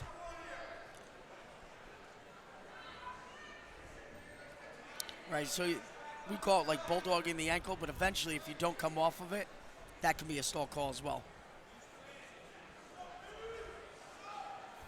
So it looks In like college, they'll let you ride it hold forever. that for as much as you want. Yeah. Which again, those are the little things in between high school and college. Also, the out of bounds rules, we've tried to adopt them at the high school level as well, but it's harder with a smaller mat. Yeah, just in right. You general. don't want guys on the wood floor. Right, wrestling there, and they have to call it dead. So they've adapted them as best as possible. I don't know, maybe in the future they'll start selling bigger mats to allow that competition to happen. Yeah, the rules have definitely gotten more towards the college style, and I like that. It's a lot better. I mean, it used to be if a guy was on his back and bridging, you'd bridge to get out of bounds, and you could lay on your back and not give up back points. You'd be like, all right, it's out of bounds, restart. You do that now, you're going to pin yourself. Yeah, you could lay pinned on your back. You used to be able to just you just lay there on your back. Doesn't Like, matter. it doesn't matter. So I think those are good rules. As we get a blood timeout now, I believe Brandon Teresa's probably has his nose bleeding, and they're going to clean that up before we get wrestling underway again. And another commercial. While we got a little blood time, I'm going to get some sponsor stuff going on here. DeZeo Law. Our firm's mission is to provide our clients with the highest level of professional assistance. Any person or person who have incurred damages will find us in legal representation who will ensure their rights are protected. DeZeo Law, these are just not words. With us, it's personal. And on a personal, they are actually my lawyer for my car accident I had the last year, first night of state, the MCT. So DeZeo Law, with us, it's personal. It's a good time.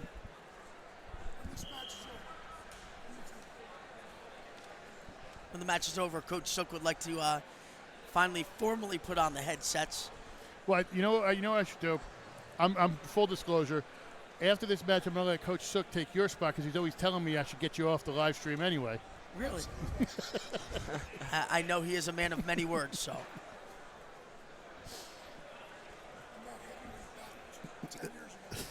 In what? Oh, man. So going back, Zook just talked to me about, I don't think it's 10 years ago, but it's a long time ago. So his heavyweight became ineligible for a match because he never weighed in. I don't think that was 10 years ago because I remember it since I've had the site. It was probably about at least 5 years ago, maybe 7. And I think I've heard it ever since. Yeah. When you come on, Mike, you can clarify it if you'd like, and then I'll come in to rebut. Dean Tennisley, 7'4", he's going to take defense here to start the third.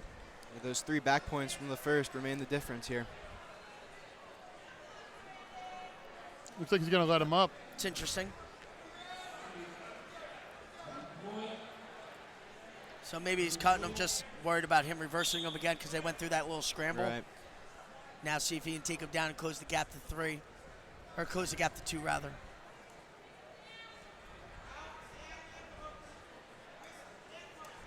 Also, what do you think the biggest difference between high school and college wrestling is on your feet? Snapping. There's a lot more head pressure, a lot more guys coming to the head. Because you start to realize how much you can really, it's a match of attrition, you know? You can really wear on somebody by pulling on their head a lot. And then, that was a hard club. Yeah, they're starting to get at it a little bit, so. And you can see Teresa's getting frustrated, gave up that penalty point. I think he was saying he was getting poked in the eye there, it looked like, and he kind of, when he get his head checked, he's poking me in the eye and then came after him. Right, and they really didn't address it to his liking, so I guess he kind of retaliated a little bit. But I also heard hand fighting would be another thing that's huge between high school and college. A lot more hand fighting, right? And a lot more guys get to the leg, they finish. You know, it's hard to. They were getting. Here we go, man. So now we've got each has an unsportsmanlike. And again, now it's the official's job to control this match. So he's giving both guys points. He's talking to both guys here. Yeah, you can see they shook They both hands. understand. You know what I mean? They're not trying to start anything. This is fun. They next to each other town-wise. I mean, I'm sure they see each other a lot. They're not. Well, they're competitors. I mean, listen, you're in an MCT final. You think you're just going to give the other guy the match. It doesn't happen that way. Yeah. So they're coming out. They're fired up. And they're, like I said, they're competitors. So, but we're looking now to the last 45 seconds of the match. It's a 9-5 match. Teresa's got to get something going here. Feet to back. Yeah, this is the point where you want your kids to get dangerous here. He's going to have to. I mean, It's talked your about only it the first period. I mean, those back points late. I mean, we're talking about a whole different match because you don't think he lets him up here. You don't know. It changed the whole match. He's looking at the clock. He's got to do something. So Brandon's really got to go after it now. He's got to count it. There it is. He's got the trying for the one underhook. Dean Titus scrambles out of that. Yeah, those points early really changed everything. It changed how both wrestlers approach the match. Diantis knows that Teresa's got to push the pace, and he's able to just sit back and pick at him. And a very good defense there. And there's the last seconds of the match. Hopefully they stay under control. And your winner, Dom Diantinis.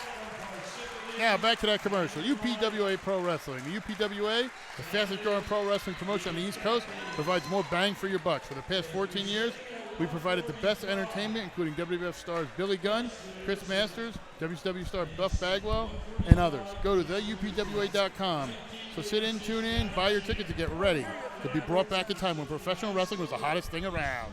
Now let's head to James Clark with our champion at 138. Thanks, guys. I'm here right now with Anthony Clark, and it's Coach Brian Stoll over here congratulating his wrestler on his 4th MCT title. Anthony, congratulations, man. This is always a big win. Just talk about a little bit about how you got the win today. You seem like you've really built on your offense these last couple of years, so just talk about how you've done that.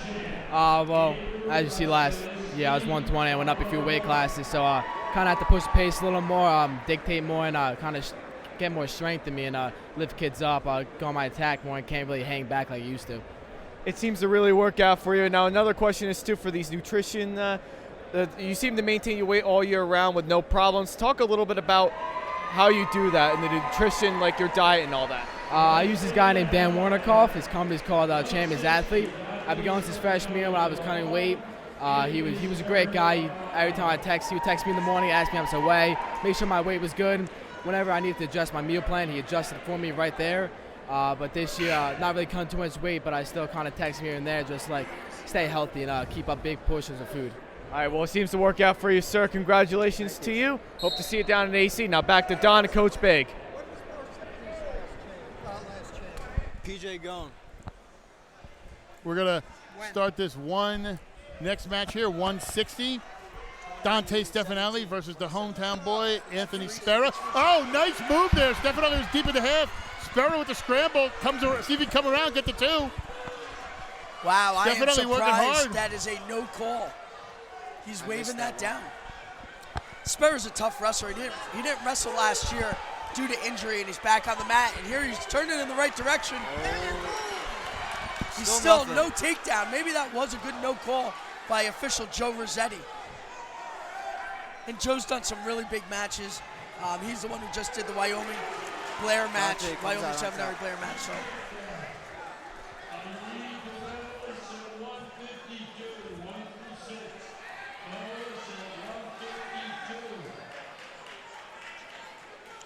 Just going back to the award ceremony, in 2001, Chris Wells was a county champ for Parsippany.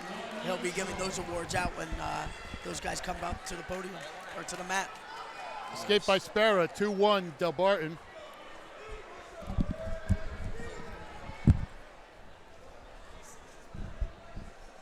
I think Coach Sook swerved us. He was all ready to come in and talk. Oh, in deep. I'll bring him in for the 220. If he's still here, he might go home. Sparrow fighting here. Dante's got some funky hips. Stefanelli gets the takedown. He's up now 4-1. With 15 seconds left, looks like that's what it's going to remain for the rest of the period as well. Points at the end of the period are huge.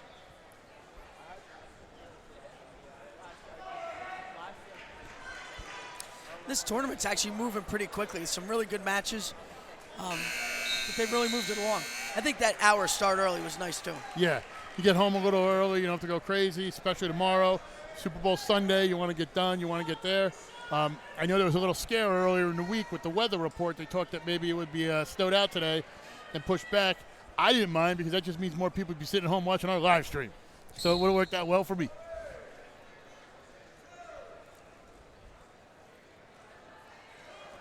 Again, Sparrow was actually the the 3 seed in the tournament. He upset the 2nd seed 7-5 in a really good match to make it to the finals.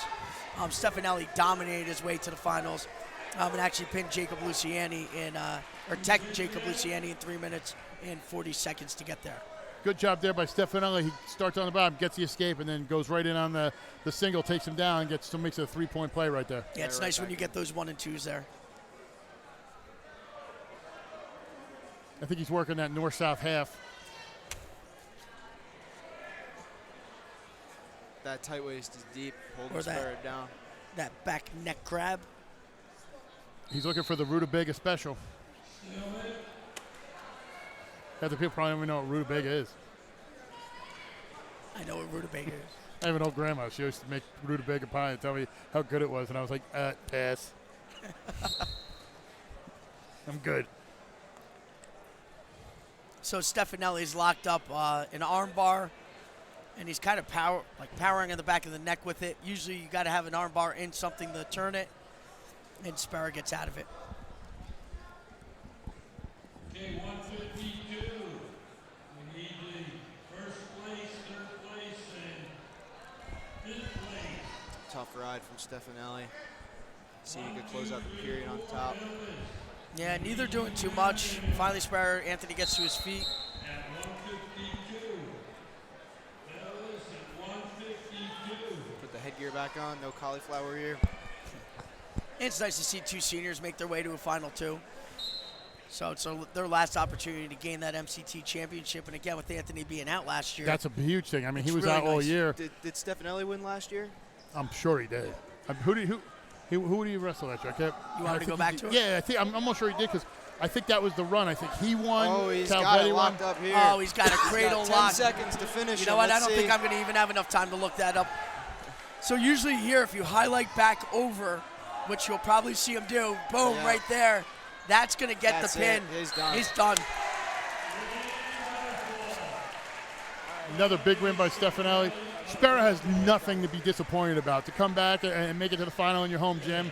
Right, I to mean, have the run that he had today. Yeah, that was amazing awesome. run. He took Stigliano out from Whippany Park in that semi. Who's a really good wrestler as well.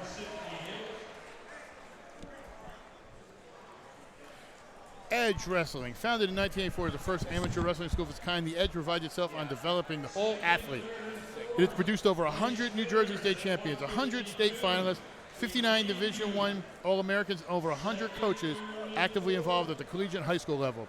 Their record is unmatched. For more information, call 973-337-1337. The Edge. Now let's head over to James Clark, who's with our 145 champ, Andrew Trzynski. Take it away, James. All right, thank you, guys. I'm here with Andrew Trzynski. He's won his second, I believe, right, MCT title. Trzynski, congratulations, man. Always big to win a county title here, especially from the school that you're at. Just talk about a little about how it feels to win a second MCT title here today. Feels great. I wrestled well throughout the tournament. I could have scored a little more points in my semifinals and finals match, but overall, I think I did well. I think your finals match really proved that you wrestled very well. I'm very proud of you. Now, another question I have for you is now AC's coming up. Future weeks. Last year, you were in the match where it was time to, the match where you had to win to medal. Do you feel like you have what it takes to try and get on the podium this year? Yeah, I'm not going to be in that round this year. I'm hoping to be in the winner's bracket the whole way. I think if you keep working hard at it like you did today, you'll get there. Congratulations to you, and good luck in AC. Now back to Don and Coach Big. And Danny Fungaro. Oh, yeah, don't forget Danny. Danny Fungaro's here, too. Don't forget Danny. You keep forgetting. He actually told a great story about how when you were in middle school, he used to work with you, and he was telling us about it, how he's like, I knew it was coming. We're going to head to the next bout, 170 final. Where we used to work at, that place, Edge, you were just talking about, man, that is the place to be. Oh, they produce a great amount. Not only Ernie Monaco, but Ernie Monaco Jr., who passed his praxis last week. So good. Congratulations, Ernie. This next match, 170, got Noah Fox, a senior from Montville, 24-1, versus Colin Loftney, a senior from West Morris, 24-5. Kieran, with full disclosure, Kieran Calvetti was the top seed. He was injured, had to withdraw. They reseeded. There would have been a great matchup, but I'll tell you what, Noah Fox has turned it on this year. The younger brother of Parker Fox, who was a heavyweight champion a couple years ago, and Spencer Fox, who made the final but didn't win. We got to make sure. We got to make sure to say that so we don't get yelled at on Twitter. I know. I'll take the blame on that one. We made the mistake one year, Danny, of saying that Spencer had won the title when we were talking to Parker. I swear he won it. And Spencer was like, I didn't win it. I only made the final. I was so mad. So, for our sake, I wish he won it. Got to stay sharp on here. Twitter will come at you. Oh, they'll go nuts. Yeah, and right now, Noah's ranked 5th in the state. I think he dropped maybe one spot. He was in the Sam Cali final and did win it, I'm sure of that. Yes, he did. And then Colin Lofney's put together, or Logney, I'll probably say that wrong as well, has put together a really nice season so far. And he got to the finals by beating our kid Andrew Bryan 8-3. Fox is, like I said, really turned it on. I mean, the funny thing is when you talk to Spencer or Parker, they were big heavyweights. So you see Noah Fox a couple of years ago, who was 138, and he was a small kid. And like even, excuse me, his coach said he doesn't take after his brothers. Let me tell you, he's taking after his brothers this year because he's gotten a little bit bigger, and he's been dominating. I think his only loss was to Kieran, and that was in the dual meet they had earlier in the season. Yeah, earlier in the year.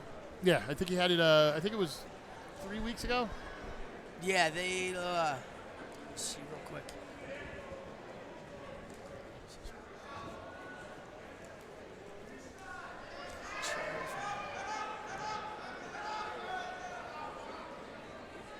Like a stalemate. Now him making the final, I gotta scan the crowd. His brother has to be here. Or both of them. Yeah. So Colin's taking an injury timeout right now. Just know in the sport of wrestling, your first injury timeout, you have 1:30. If you burn it and you can't go back, that's it. You injured default out. You take a second injury time, your opponent gets choice, whether they want a top, bottom, or neutral. And then if you take a third injury time, you're automatically DQ'd from the match. It's over. So that's kind of the sequence of that event. The reason why they used to give you 1:30, but you could burn it all. So, and there would be no choice or anything. You're like killing my commercial time, Big. Well, I thought I was just killing time, like doing a good job. Teaching some rules here. I know. I got sponsors. They're going to come after me. You understand? Like the nutrition zone. I get it. I know. I'm giving them a Listen, shout have out. you met my wife? She spends. I got to make sure I have enough money in the coffers. Especially in Atlantic City. Oh, don't even get me started with that. Fox. Wow, so that was a nice little go behind, and Noah throws the leg in right away. That's one thing we've noticed so far in a lot of these matches. Those points guys are giving up late in the first with only like 30 seconds left, and it winds up changing the entire dynamic because if they go to the second 0-0, it's a whole other match. Even 2-0 versus 2-1 is a huge difference when you think about match strategy and what's going to happen later.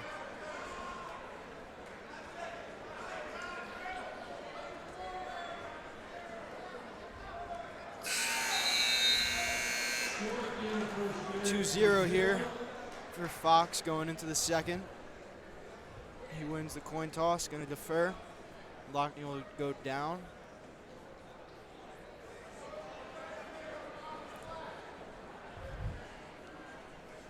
One thing about Fox, he's been really good on top this year. I mean, he's been able to keep guys down, so we'll see if he holds him down here, tries to go for a turn as he locks his leg. Yeah. He's so long. Like, he's 170, but he's a big 170. Similar to Andrew Bryan when you he's a really big tall 170. And I actually, so is Colin. Like, if you look at him, and there's, ooh. I mean, I spoke too soon, but yeah. Well, he's going to, still didn't give him the one yet. I don't know if Noah knows that, so no point change on that. He's just going to remain riding on top. I don't think he knows because he looked up. I think he thinks maybe he's leading right now, 4-1. Your low battery there. Oh. So I got another method. I can plug it in. Can you? Yeah, I just got to get my charger. Oh, that half is deep. When you get a chance, let me see if I can do it this way. So I just want to look up that Del Martin result for you all. And I believe you're right. That was Noah's only loss of the season so far.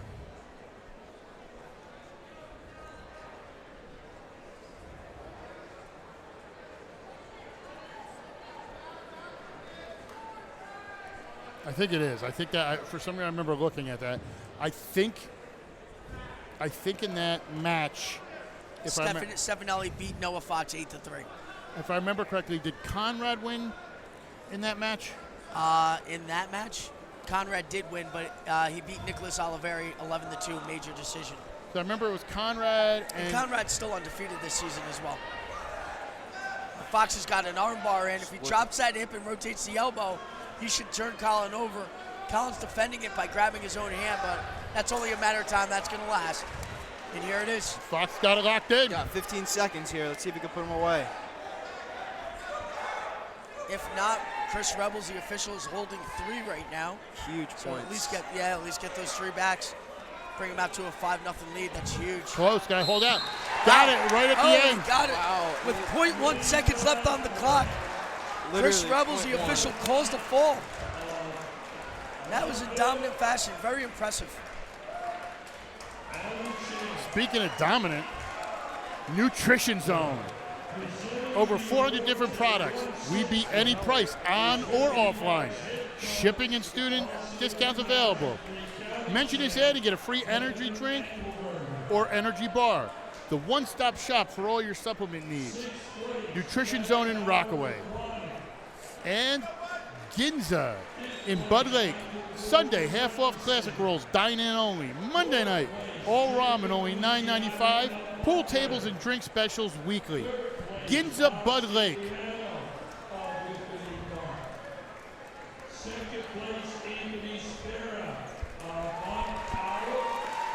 So right now, giving out the awards is Whippany Park's head coach, 2003 county champion, Devin Engelberger.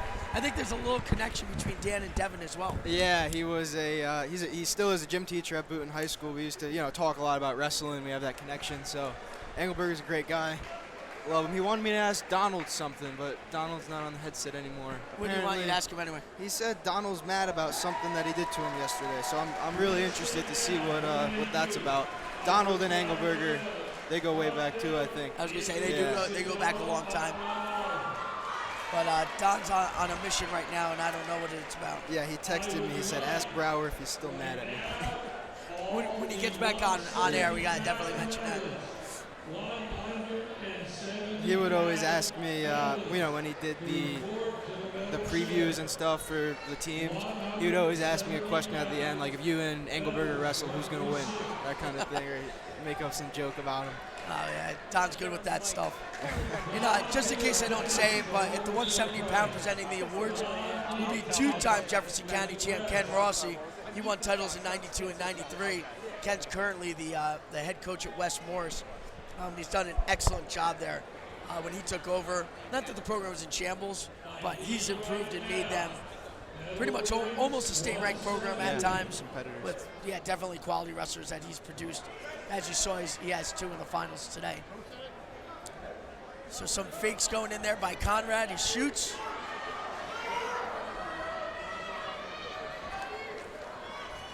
And so far, he's holding off Moscatello. Now, Moscatello is a freshman from Mount Olive, very mature, and obviously very big for being a freshman. He made his way. He was the 2 seed. Made his way into the finals by beating the 7 seed, 9-4 from Boonton, and then took Delgado out, Carlos Delgado from Morris Hills. Took him out in 2 minutes and 34 seconds in the semifinals to make his way to his first MCT final. And I'm sure this won't be the last one that we see him. So, Donald, what did Engelberger do to you yesterday? Yeah, are you still mad at him?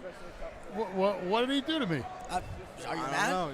Why? Did he come over and say I was mad at him? Or what? Word on the street. Word travels fast. I had a family situation. Oh, hold on, that's a low leg single. He turned it into mix. His toes are in. That should be a set of backs. Now, is it? That's a bad call. I thought it was knees have to be in order Not to be, anymore. which I thought so was stupid. But they changed the they rule changed now, it. so it's toes. Oh, two toes. 2 toes. I mean, if your knees are hitting out of bounds, which maybe I didn't see that correctly. They were not hitting out of bounds. I don't think they were hitting. Yeah. He was on them. He should have got a set of backs there, if not the fall. So also, this is the nephew of Matt Moscatello, head wrestling coach at Jefferson. His brother, he just moved to Mount Olive. I'm sure he'll be heavily involved in the youth program soon. And His brother lives in town as well. Was there another Moscatello that wrestled at Mount Olive a couple years back? Not that I know of. No. Their father, Gil Moscatello, was vice principal and principal at West Morris Central High School, which is our sister school in the district. So I've known Gil for a long time as well. Conrad also, I don't think we mentioned, ranked 4th in the state currently. And a common name you've heard with Oliveri, but he beat Nick Oliveri from Del Barton. This Oliveri beat him 4-0 in the semifinals to make his way to the final. Nice. So 2-0 lead here for Conrad going into the second. Again, those rideouts are huge. When you get that takedown and you can ride out for the whole first period, it's big points. It changes the whole match. So let's see if Moscatello can get out here. He's knee sliding. You could see that sense of urgency. And you got to have it. Now's the time to score. The more you hang out on bottom, there we go, Yep. we're in a neutral. The more you're going to hang out on bottom and burn that Bad clock. things are going to happen. Yep. And knowing the kind of wrestler Conrad is, he'll make you pay if you're sitting on bottom. So nice couple fakes there by Conrad. Conrad's got a deep underhook here. Let's see if he uses it. Out of bounds.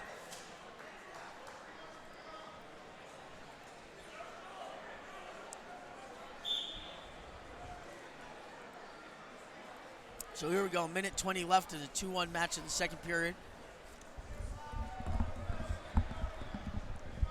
Again, Conrad with a lot of fakes. Eventually, you don't know, and there he goes. Yep. Hard double.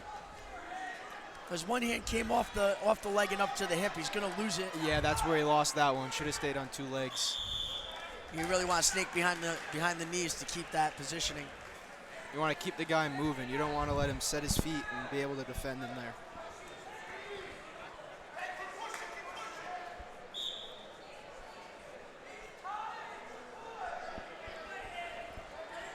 So just going back, did they miss the last kid for the interview? Is that what happened?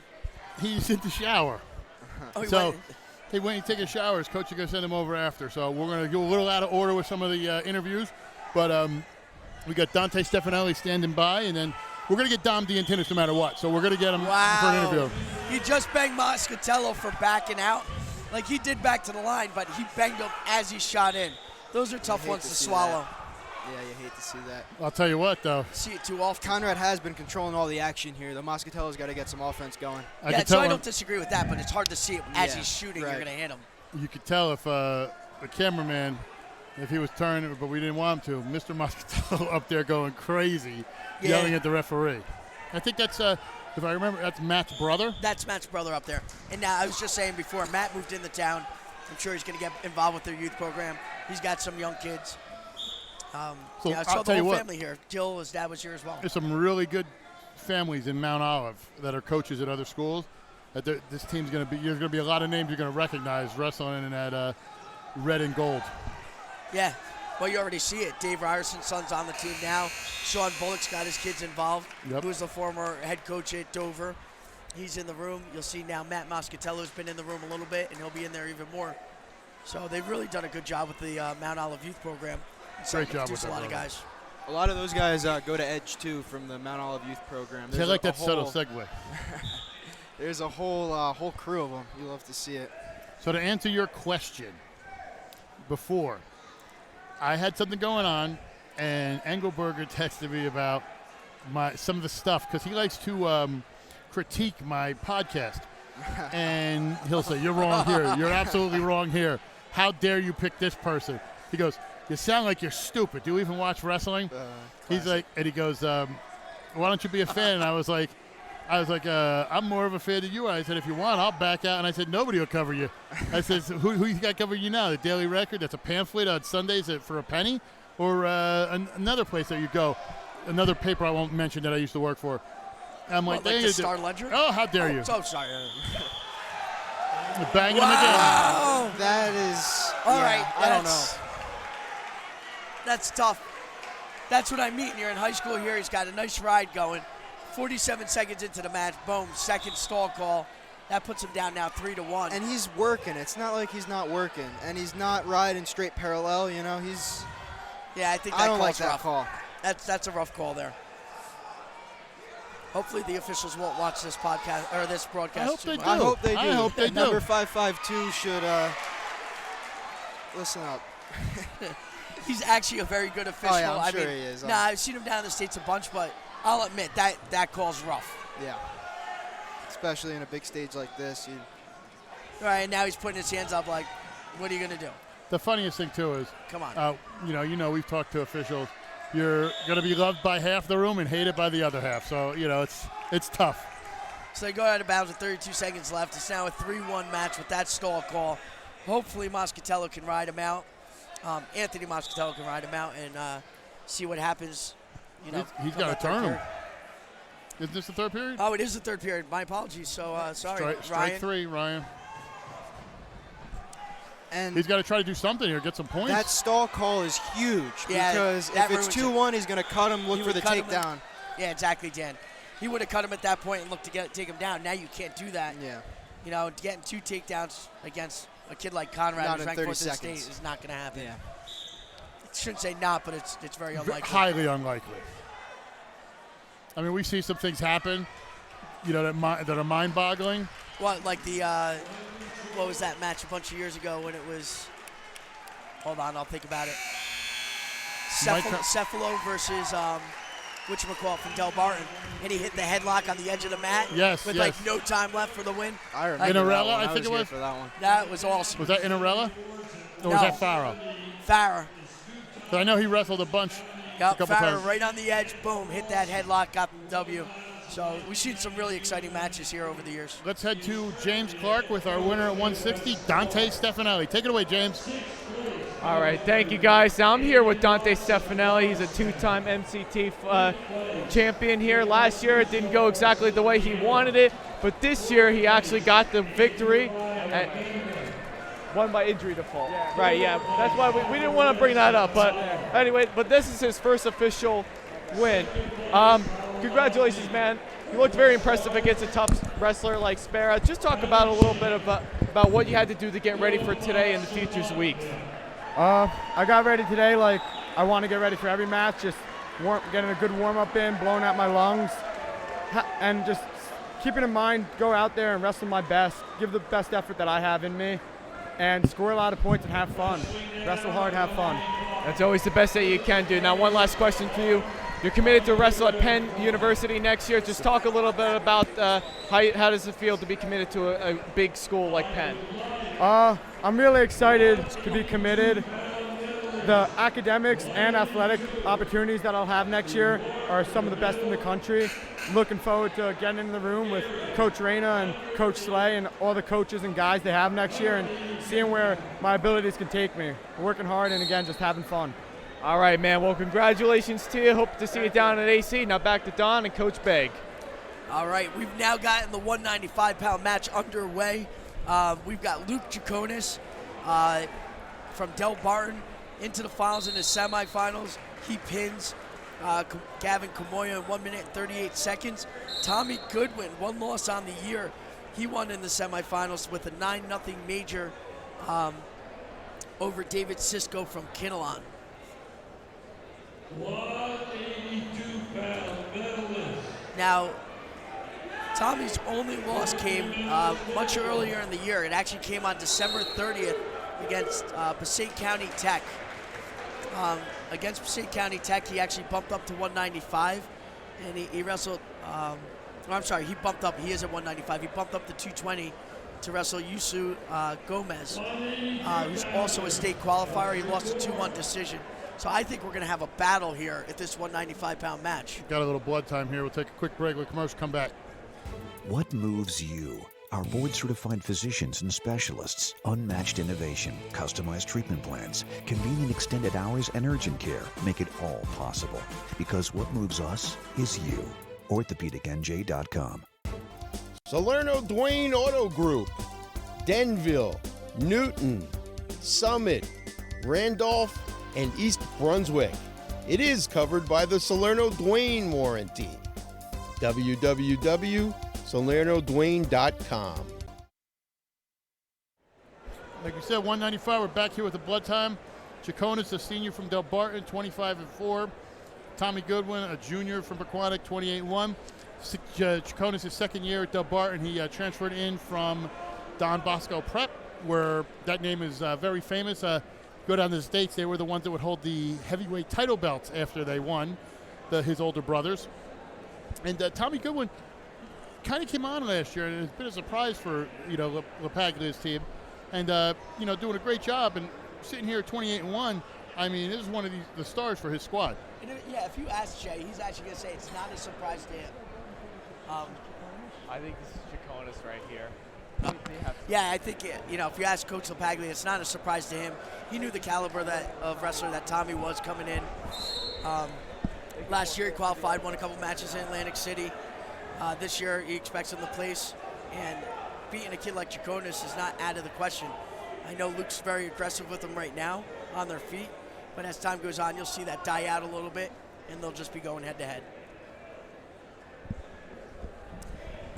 Also, presenting it at 182, it was supposed to be county champ in 1996, Coach Chad Eckert. He's currently not here, so I believe you're going to see Dave Doty go out and present that award. He is now the AD in charge of the county tournament. Done a great job. Yeah, with Dave Fellini. Dave has done a great job over the years. He is now no longer the AD officially at Mount Olive. He's moved into a VP position. And Mark Grillo is the AD here who will be taking over and in charge. I'd just like to give a big shout out to Dave Fellini. He's been a great help over the years, allowing us to broadcast and really assisting us super with that. helpful. He loves the sport. I mean, he has family, nephews at Lenape Valley. That wrestle. Yeah, his sons wrestled. Yeah, he's a wonderful help to the sport. And he's a former head coach. He was a head coach at Jefferson. Had a great job on the promotion. I mean, it's a great job for him.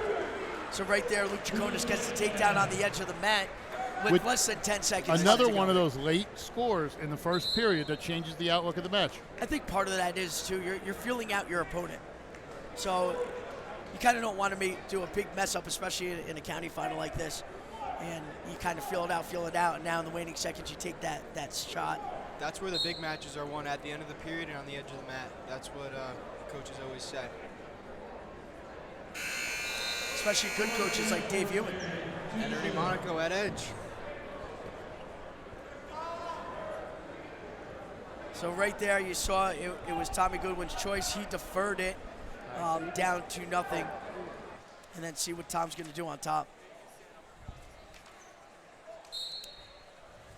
I do have to give a shout out to Tommy Goodwin's father, as he is a Pompton Lakes resident along with myself, or a former resident, so it's always good to see some little Pompton Lakes guys making their way through here. This is Tommy Goodwin from Pequannock? This is Tommy Goodwin. I think I wrestled him at like 138, like 2 years ago. 2 years ago as a freshman, he was a lighter weight wrestler. I don't know if it's 38 or 45, but he was down. That sounds familiar. And then last year he's at 95, and he's going to stay there.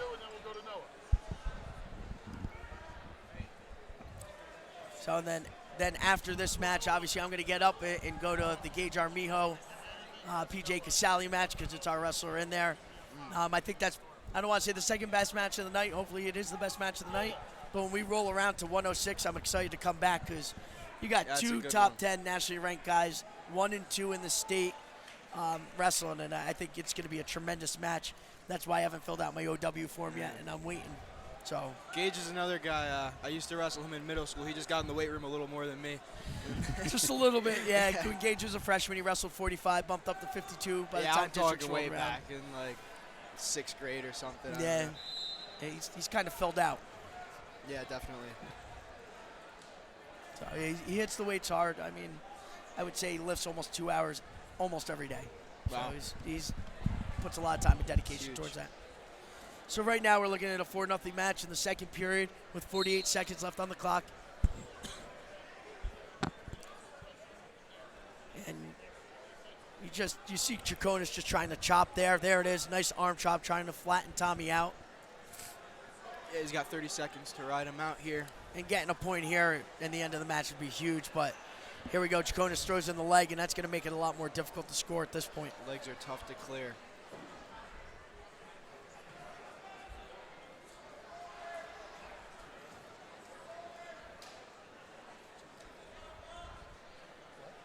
Doesn't look like Tommy Goodwin's going to be able to shake him off here. 10 seconds. Looking for backs now is Chaconis. Not going to get him. Not going to get it there.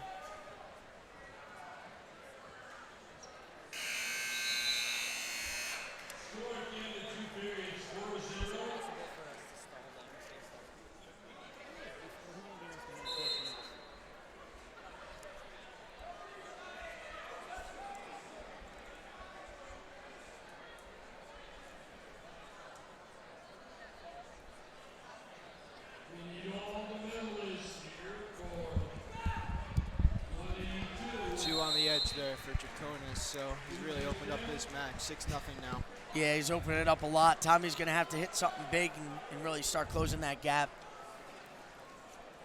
On a side note, I was talked to yesterday by a few parents about some of my predictions, and one of them was Chaconis is going to have a close match in the finals. I think you need to change that. This is still a close match. You know, you're talking about the late takedown in the first, like we said, that changes the whole complexion. You know, he's not pinning a kid. He's here battling with a kid who only has one loss.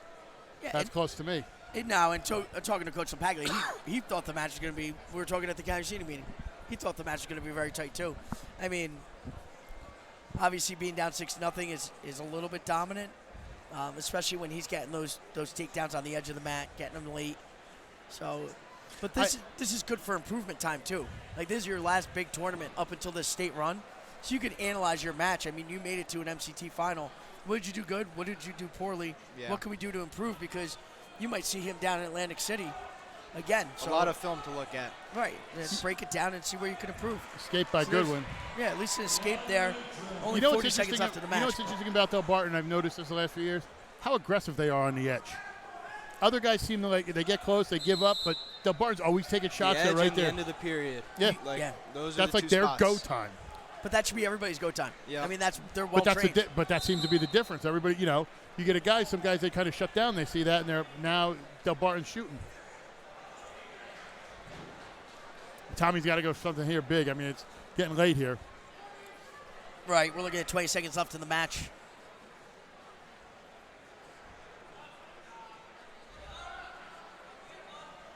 Down to 10 seconds left in the match.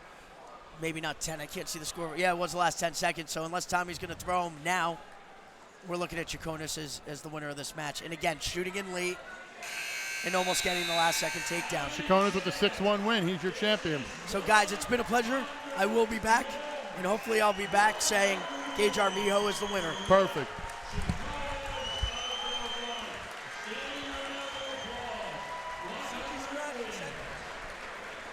We're going to do a special double for you right here, a double move. We're going to have 2 championship interviews. James, take it away with Dom D and tennis. All right. Hello, everybody. Again, I have 2 champions for the price of 1 here right now. Noah Fox right over here from Montville and Dominic DeAntonis from Parsippany. Congratulations, guys. You both had great wins. Just talk about a little bit about what you had to do to prepare in order to win today. I prepare for every match the same way. I always go into it just knowing I got to do what I do. I got to push the pace, and every opponent's the same. I just got to work my stuff. Dom, same question. I always go and see my coaches and my father. I always have them pump me up and get me ready, and I always make sure I ask God for all the help I can. Well, I think you guys did a really good job of winning today. Congratulations to you both. Hopefully you guys go down to AC and make some noise down there. Now back to Don and Coach Begg. And Danny Fungaro. I love doing my own Poor intro. Danny. It's fine. You don't gotta do Danny it. feels like the leftover student. What's going on? Some of that insightful commentary. Yes. Come on. Give Danny some love. Come join us for this next match. Begg is covering 220. No, you're good. I'm messing around. Below Body Bar, the premier destination for cool sculpting and cryotherapy. State-of-the-art treatments to relieve pain, increase sports performance, and remove stubborn fat without surgery or downtime. Look years younger with the maximum results in the least amount of time. Visit Below Body Bar, the celebrity secret for non-invasive body transformation. Got the 220 here.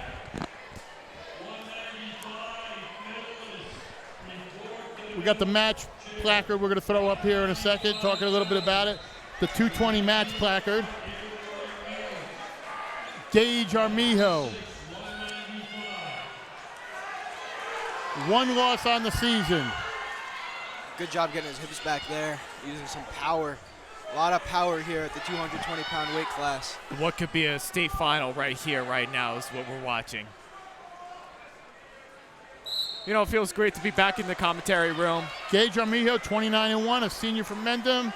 PJ Kessel, a sophomore, 27-2. It's going to be a great matchup. Like you said, James, it could very well be a matchup we see again multiple times. Absolutely, I couldn't agree more with you.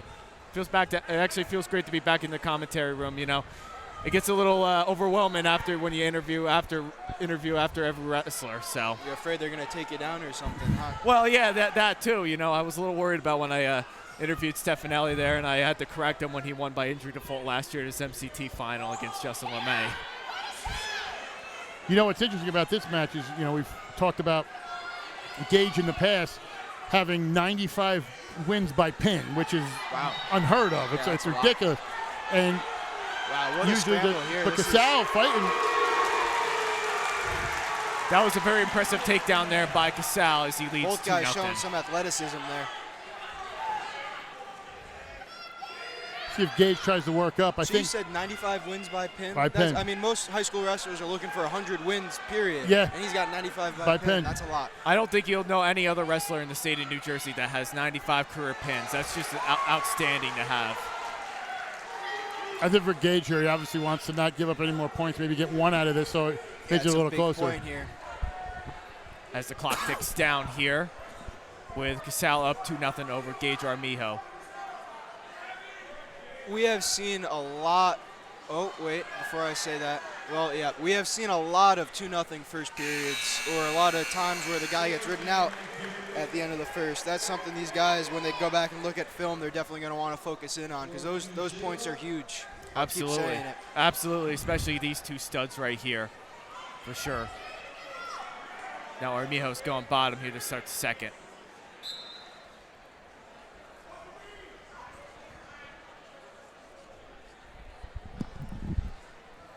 You know, Dan, wouldn't you think this would be a great opportunity? You know, if you got to wrestle over again, would you think it would be a great opportunity to get 95 career pins like Gage Armijo? Would I like to have 95 Yes. career pins? Yes. I mean, wouldn't anybody? Yeah, I mean. Just be a I mean, it's think not about it, easy, especially for, you know, Gage came in, I think it was 145 when he was a freshman, to be able to do that. Especially at that weight. I think like you look at 220, 195 heavyweight, it's a go or go home type situation. There's not a lot of especially maneuvers. as a freshman, you're wrestling a lot of seniors, Yes. upperclassmen, guys that have the maturity on you. It's impressive. Nice escape by Gage. He's got to get busy here. Nice wrist control there by Gage. See if he could do something with it. He's got 2 hands on it now. One of the things my coaches always told me is you never want to hang on the head like that, like those two wrestlers did before. Wow. It looked like he was dead to right there, but he found a way to extend the point here. Let's see if Kessel can find a way to get his 2. And they're going to give it to him. As Kessel leads 4-1 over Gage Armijo. You know, it's interesting about this match. I'm looking at the referee. He was the referee in the last match earlier in the tournament. A lot of stuff on the edge he was calling out, and he kind of let that go. So it's kind of interesting. It's kind of Yeah, he reffed the 26-pound match. He likes to give points on the edge. Let's see if Gage can try to work something up here.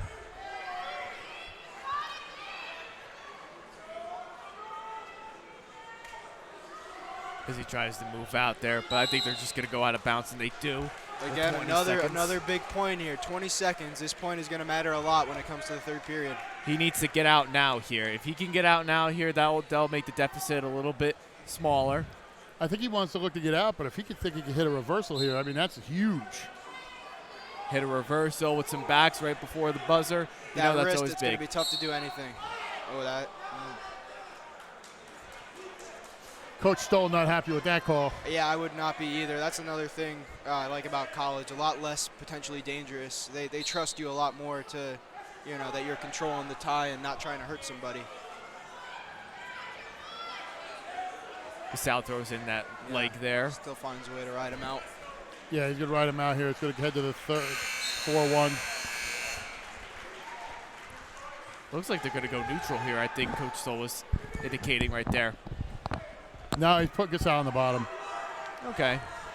But now this almost kind of works for Gage in a sense because Gage is good at breaking people down, and he's so strong. As he's going to lock up the cradle there. Oh, he almost had it, but that was close. Kessel pulled his head right out. I mean, that might have been Gage's opportunity right there. Right there. Last year in the Region 3 final, that's exactly the kind of move that he pulled on Kessel last year and got 3 backs out of it. And then winning that one 9-6. See what he does here again with the restart.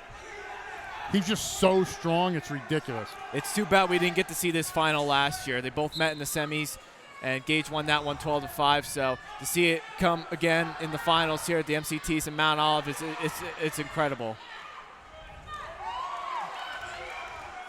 Gage trying to work up, I think, trying to get something here. I mean, he obviously needs to get some points. One of the things here that Gage likes, as he just gets the reversal here, is 6-1 Kessel. One of the things that Gage really likes is that he loves running the arm bars, and he loves getting the cradle when he's given the opportunity, as you just saw right over there. Well, he's going to have to get back on top to work any of that stuff. Got about a minute left here in the third. When you're down 6-1, you got to try some kind of desperation move here, a Peterson, something. He's got to get going here. As they stop it again for potentially dangerous. Oh, it's actually a full Nelson. I'll be honest, I didn't see a full Nelson from over here. I feel like I had a pretty good angle on it. I didn't think it was a full Nelson either. I think he was trying to work the half and the arm bar there. Yeah, a lot of times things can get, you're real close in there. You got a wrist and a half or a bar and a half. Things can get messy in there. Gage has got to be aggressive here if he wants to get back into it here. 35 seconds left. As Kessel gets the takedown, 8-3 Kessel. And that'll probably clinch it for him unless Gage can pull something off here.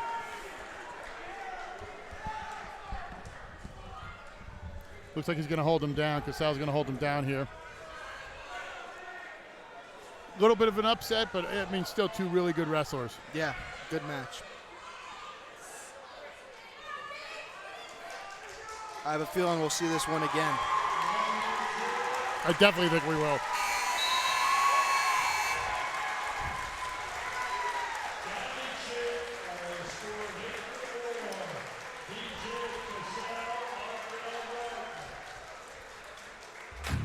Below Body Bar, the premier destination for cool sculpting and cryotherapy. State-of-the-art treatments to relieve pain, increase sports performance, and remove stubborn fat without surgery or downtime.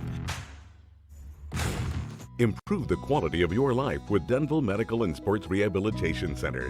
Our multidiscipline facility has medical doctors, chiropractors, physical therapists, acupuncturists, pain management, and nutritional counseling, working together as a team, providing the latest comprehensive specialized care with accurate diagnosis for pain relief and treatment of everything from the common cold to serious injury. Take the first step toward better health at Denville Medical and Sports Rehabilitation Center, committed to you and your health. We're going to send it over to Thanks, James Clark. guys. Now I'm here right now with Mike Conrad. He won his second MCT here today from Montville. Mike, congratulations, man. Always a big win when you get a big win like this at MCTs. Just talk about a little bit about how you wrestled a quality opponent like Muscatello from Mount Allen. I mean, coming in today, I didn't know much about him, but I knew he was strong. I watched him wrestle before. He had a good crossface. A good takedown too, so I just knew I had to wrestle my match. I had to be my speed. I had to control the tempo of the match. I know I'd be fine, and that's what I did. So it seemed to really work out for you. Now these feature weeks here, you know, it's coming down to the sectionals. Do you feel like your school has the best shot of winning a Group 3 title for the first time in school history? I think we do, honestly. I know we're going to be the 1 seed in sections. Last year we came close. I feel like our lineup's probably even better than last year, so I think we can pull out a group title this year. I honestly would not be surprised to see you down there, but congratulations, man. Now back to Don, Coach Big, and Danny Fungaro. Yeah, Danny, you're recognized, baby. Now we're here with the heavyweight matches, or I like to call it my headache, because I'm always running around trying to get pictures for the live stream, and it's always a low-seated guy. It never goes the way it's supposed to. But Pete Sedano from Hanover Park, and I'm going to let you pronounce the heavyweight from Morris Hills, because I'm not messing that name up. Yeah, I'll mess it up because I do it good with everything else. Let me try it real quick. I'll try this. Eddie Brando de Oliveira, from Morris Hills. Two big hosses right now. Yeah, and he had a big upset win. He came in as the 4th seed, upset Kevin Ramos in the semifinals 2-1 on what would be considered a very controversial call as well, especially if you talk to the West Morris coaches. Sedano made his way here actually as the 10th seed. So it's probably only the second time we've seen a 10 seed make the finals. Gosh, we got a 5 and a 10. I'm going to say the 3rd. And Can you guess the other two I'm thinking of from the previous years? No, I know. Obviously, Jefferson was Bone. Yep. That was a 10 seed. He pinned his way on a Mallory all the way through. Oh, whoa, Sedano! Oh, wow. that's toast. Boom. That is toast. As Tim Wyatt hits the mat. The heavyweight going crazy. LaValle's speechless as usual. Wow. To see that. And just throwing it out there, we got Mendham's Eric Friedman, former county champ in 2015, presenting the awards at this weight class. And then another Mendham grad who won it in 2000, 2001. Two-time county champ Chris Merrill will be going out the next To answer the other person? Yeah. Jake Bazuski from Del Barton a couple years ago when he was the heavyweight. He was a 12th. He was a 12, but not a 10. But he was still lower seed. Lower seed. So we've had 2 10s and a 12. Before we get to the next match, let's send it over to James Clark with our 195 champion. Thanks, Don. Now I'm here right now with Luke Taconis. Got another win for Del Barton, man. Congratulations to you, man. This is, anytime you win a Morris County title, it's always impressive, especially the way that Del Barton does every year. So just talk a little bit about how does it feel to win another MCT title today? Thanks, man. I appreciate it. It feels pretty good. I was saying before, it's just great having a crowd there for you. Even though you got wrestlers that aren't here to join you on the mat, they're still there in the stands cheering you on. And the coaches just very enthusiastic. It's a great experience. It seems to really work out for you guys. Now these next future weeks here, you know, you guys will probably face Bergen Catholic, most likely, especially. You have the opportunity to dethrone Bergen Catholic for the #1 spot in the state of New Jersey. Do you feel like your team has the opportunity to do so? I think we're absolutely ready. We've been competing all over the country, and everyone has been pushing their limits, especially in the room. I couldn't get the pin out there, but Coach said just keep on pushing, so I just kept on trying to get points on the board. I think you guys will be very successful these future weeks, especially when you guys wrestle Bergen Catholic. Luke, congratulations to you, man. Good luck in DC. Now back to Don, Coach Big, and Dan Fungaro. Welcome, thanks to DeZeo Law. Our firm's mission is to provide our clients with the highest level of professional assistance. Any person who incur monetary damages will find us in a legal representative who will ensure that their rights are protected. DeZeo Law, with us it's personal, and they are my actual law firm that I use for my accident. And we're going to head to the big match, the one everybody wants to see. 106, our headliner match. Evan Mugallian, Kinnelon, sophomore, 26-0, won it last year. Tyler Vasquez, a Del Barton freshman, 26-3. The younger brother of Evan Vasquez from Roxbury, and these two are #1 and #2. Feature correct? match of the night. This not only has Morris County implications, not only state implications, but also national implications. These guys are both highly touted on the national level. So, and we talked about it before with some other matches. You weren't sure at 220 if this is a future state match. I guarantee you this is going to be a future state match. For sure. Also, just want to give a quick shout out to Coach Jason Luciani's brother, Jared Luciani. They had a nice win over at Bayonne against Pompton Lakes last night, so just want to give him a shout out as he's watching as well. But yeah, this is the, as Dan put it, highly touted match of the night, both ranked in the state. The Kinnelon Evans ranked #2 in the state, and Vasquez ranked #1 in the state. Here at the MCT, though, those rankings are backwards, as Kinnelon got the 1 seed, and Vasquez from Del Barton got the 2 seed. Seeds get weird. Yeah, it's just the way it is because of the criteria system that we use. There's been a lot of action in these first 45 seconds. See Vasquez in deep here. Second time they've been in this whizzer position. Guy's got to circle out front, get 2 hands above the knee, try to bring it up to his feet. Use his knee as a ramp, but Mulligan's looking to, breaks the lock.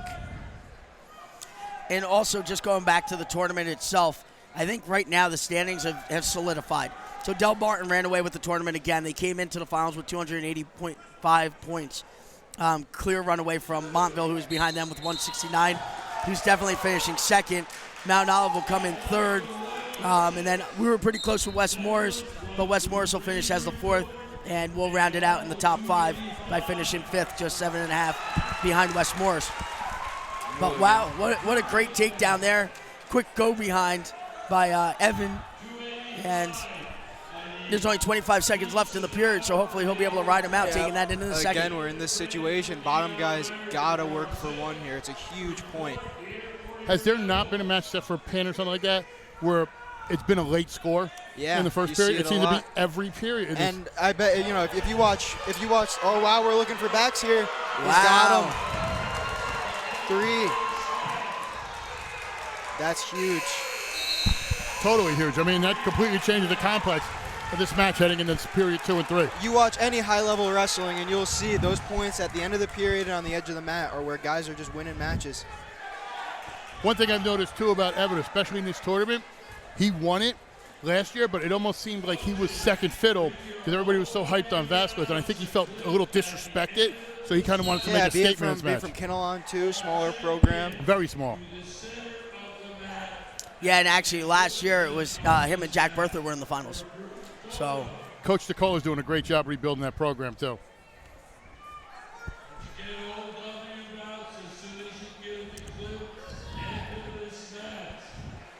He's doing a good job as long as he's not getting, thrown out of matches like he did. Oh, that was a report. We can't talk about that. Oh, they didn't file the report, which he didn't know. So that's the best part. He sat himself out of a quad that he didn't have to sit himself out of. I think he was just like, I don't want to go to this quad. I need the weekend off. That's why, and actually Chris Rebels, who's the backup official on the match, is the one who tossed him. So he's probably pretty happy that he's not the head official right now. So solid riding right now. Yeah, he's tying him up with those wrists, that hooked ankle, and tight waist. And they'll let him ride for a little bit. We're about a minute deep into the period now. Both guys are working. I don't see any reason to call a stalemate or a stall on either guy.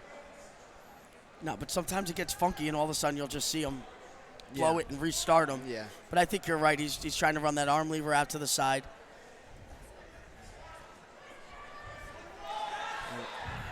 Yep, and that's where he'll get out. See how he came out from under the arms, went for the big move, went for the cradle, and slips out, gets 1. Yep. So now they've granted Vasquez the 1. So it's a 5-1 match after he tilted for that set of 3. He's got a circle to his left here, clear that head. And there's a stalemate. So that's, to me, that's like an interesting stalemate.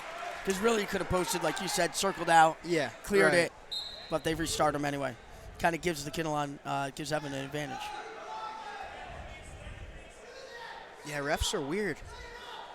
Refs are weird. Never be able to figure them out. No, and you know what? Ironically is, and I've talked to some of these officials, some of these guys do college matches. Yeah. You know, so they do both. But they tell me when they're doing college matches, they have to kind of change the mindset. Because it's just different. So I know I talked to Booton alumni Steve Botonic a lot. He refs on both the high school level and the college level now. I've seen him at a few of my tournaments this year.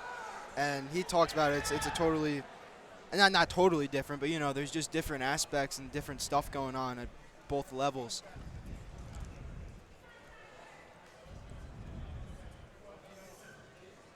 See, Mulligan's got that cross wrist. It's a good ride. Going to be tough for Vasquez to clear. Yeah, and Vasquez is down in a 4-point deficit, so he's really got to come back quick here, get to his feet, at least cut it to 3. And that's tough with Evan there. I mean, he's all over him. No, really good job. I mean, seeing Evan last year at the Battle of the Bay tournament, you know, the way he wrestled shocked a lot of people there. And I guess it didn't shock people, but it's like, okay, this kid's for real, and he's here to stay because he's only a sophomore. Yeah, and he's proven that here tonight. He's definitely here to stay. So not a ton of 4-year Morris County champions, especially at a Kinnelon. And right here, this could be his second one. Anthony Clark tonight, actually, that was his 4th MCT title. So he joins that elite group. And you know what? We talked about a little bit about, you know, some of these smaller schools. Just think of what that does for that program in Kinnelon, seeing that, you know, seeing somebody can go up there and do what they need to do. It's huge. Well, it makes you want to stay. Makes you want to wrestle for Coach DeCola. It's almost like somebody I know a couple years ago finishing 5th in the state and revitalizing a program. I don't know who that was, though. I don't know. Wow. So there it is. With the leg, I think the leg was in, and he got banged with the stall call. But at that point, I'm sure he really doesn't care because there's only 43 seconds left in the match. It just seems like a random call. I don't know. Again, that's another one. And Rossetti, Joe Rossetti's a very good official. Like I said, he did the Wyoming Seminary Blair match a few weeks ago. And he's in deep. If he gets his takedown, this is going to be an interesting last 20 seconds. And you wonder if that stalling. He's going to cut him. Yeah. You wonder if that stalling actually had an effect because here he is, he's riding. Maybe it kind of got him off his game. Evan was fully in charge. Now it's a closer match than he really wants at this point, but looks like he's holding on. Right, because when you give a stall call like that on the mat, now he's going to stick. Okay, he's got to get heavy. It was a good idea. But when you give up a stall, when you not give it up, there's a stall call like that and you're riding on top, now you're going to tell the kid to stand up. So, but anyway, still pulls off the win, a 5-4 match. So congratulations. And I think you just saw a state final right in front of your eyes. Yeah. Speaking of somebody we think can go far in states, let's send it over to our man James Clark with our 220 champion. Thanks, guys. Now I'm here with PJ Kessel and what could be outstanding wrestling material here today. So, PJ, congratulations. 4 times you wrestled Gage Armijo. Lost every single time. You finally win it here in Mount Olive at the MCT Finals. Please tell me, how does it feel to get your first win over Gage Armijo and your first MCT title? I think I gained a lot of confidence now from that win, but I'll see him a couple more times this year, so I'm not gonna, get too excited. I'm still gonna wrestle hard, compete hard. I'll see him 3 more times. So. I think you did a very good job today. Now another question I have for you is now when you get down to AC again, like you said, you're gonna wrestle Gage Armijo at some point down at States, whether it's a finals or a constellation match. Talk about what you're going to do to try to prepare yourself for a state title. I think it's going to be the same thing. I have a great partner in the room, Luke Chaconis. He's always pushing me to get better. I'm always pushing him.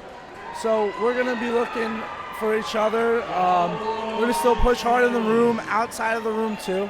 So. I think you have a lot of success in your future, man. Congratulations to you. Good luck to you the rest of the future. Now back to the 3 guys here, Don, Steve, and Danny Fungaro. And at the moment, they're not there, so just me here for I don't know what else to do next. What moves you? Our board-certified physicians and specialists, unmatched innovation, customized treatment plans, convenient extended hours, and urgent care make it all possible.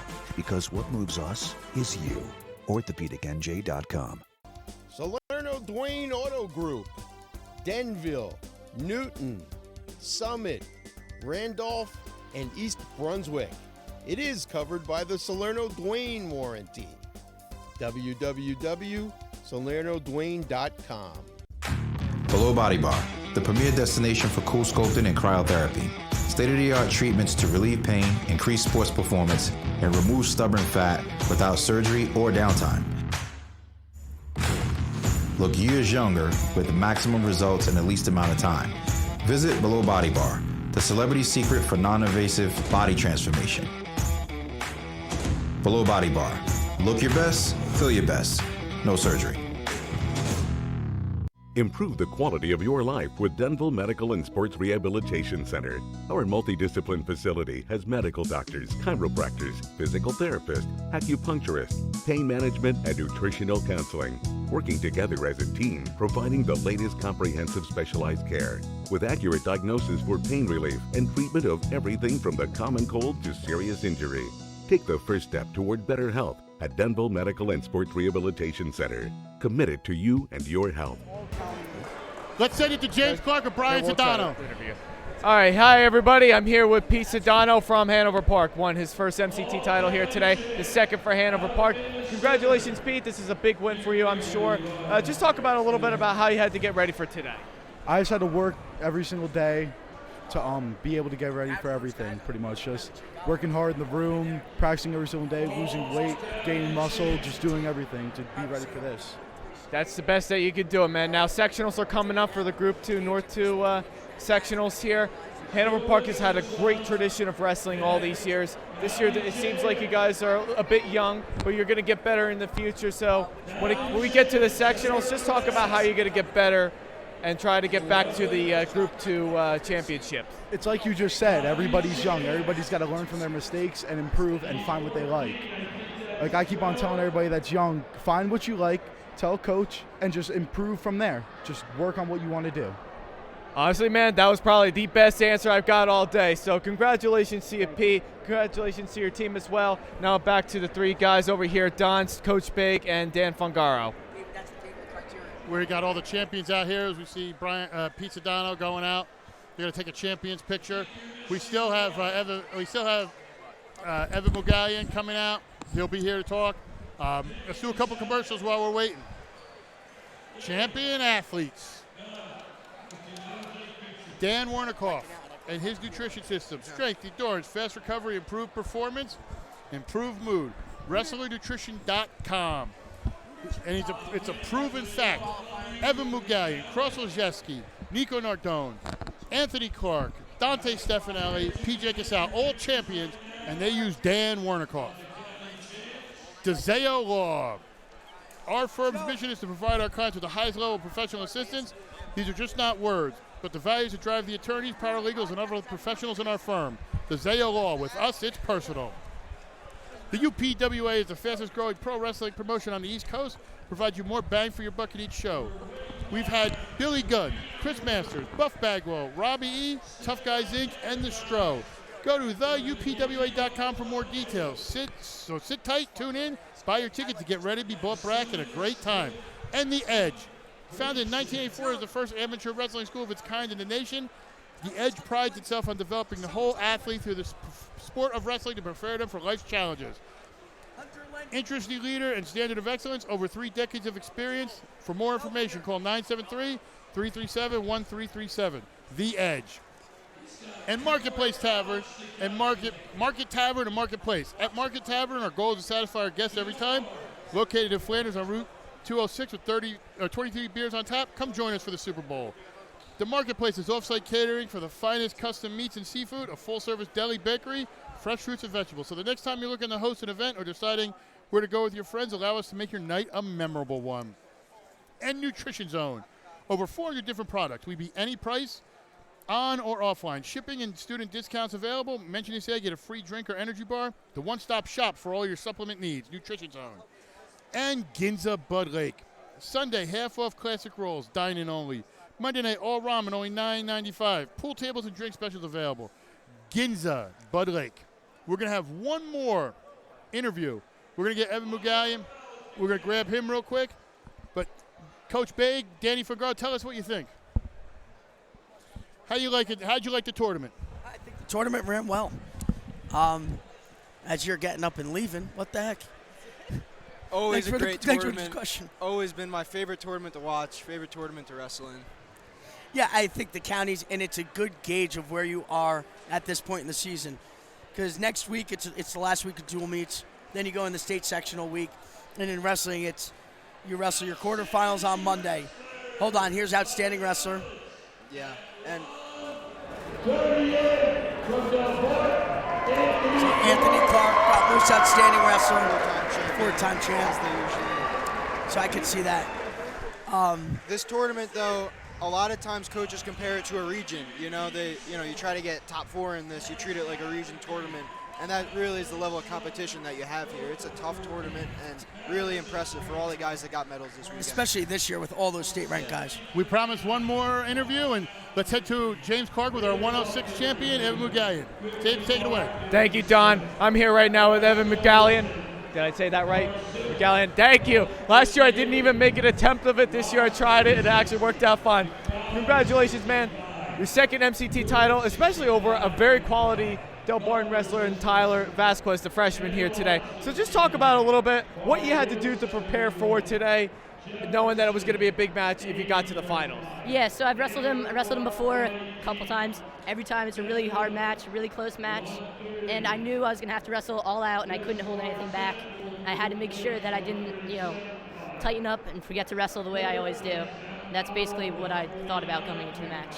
It's a very impressive win, young man. I'm telling you, I'm going to see it down in AC and medal when you keep getting to them. So it's just now, Kinnelon has been, not many people have known about the Kinnelon wrestling program. Now that you guys have a couple really good wrestlers on your team now, do you think that puts your team on the map now so that people would have to watch out for you in the future? Yeah, Kinnelon, we're on the upswing. We're a small town, so in the past we haven't done too great, but we're getting better every year, and we will be a force to be reckoned with in the near future. I think if you guys keep getting the right wrestlers and you keep working hard, you're going to have a lot of success in the future, especially yourself, man. Congratulations to you. Now back to Don, Coach Big, and Dan Fungaro. Good job, Evan. Well, like we were saying, another great tournament, another stellar. I mean, I think it lived up. I know people talk about hype and everything. I think this tournament really lived up. We had some great matchups. We had a quick pin at heavyweight that fired up the crowd. Low seeds winning. We had some favorites winning. I think this tournament completely delivered. No, I agree 100%. I was saying it earlier before you came back on mic. I mean, with all the state-ranked kids that were here tonight and watching all those matches take place, like the 1 versus 2 in the end there, both nationally ranked kids in the top 10, this was I would say it's not just comparable to the Huron and Sussex Warren tournament, which is 3 counties. I think this beat it out, at least this year, and all those fans can tweet it out and disagree with me, but you know what? I don't care. I can't think of another county that did it. I don't think there's another county that matches up. I mean, the only one I can think of that might jump out is Short Conference, but still, I think this is right there. Hunter, Warren, Sussex. I count 3 counties. Morris, I count 1. That's true. So, Don, big question. Friday, Boonton Mountain Lakes. Oh, you put me on the spot. We got the conference title on the line. Will you be there? Yes, I will be there. We should do a stream. I would love to do a stream. We'll talk off air and see if we can get some of the boosters to come together. See what we can do. We'll definitely, because that is a big match for you guys. We talked about it. The highlights of that match. I mean, sharing that border right there, the bragging rights. Both really good teams. It's gonna be a good one. It's gonna be really good. But I'm glad you guys were involved. I know Coach Big. It was great to have you again this year.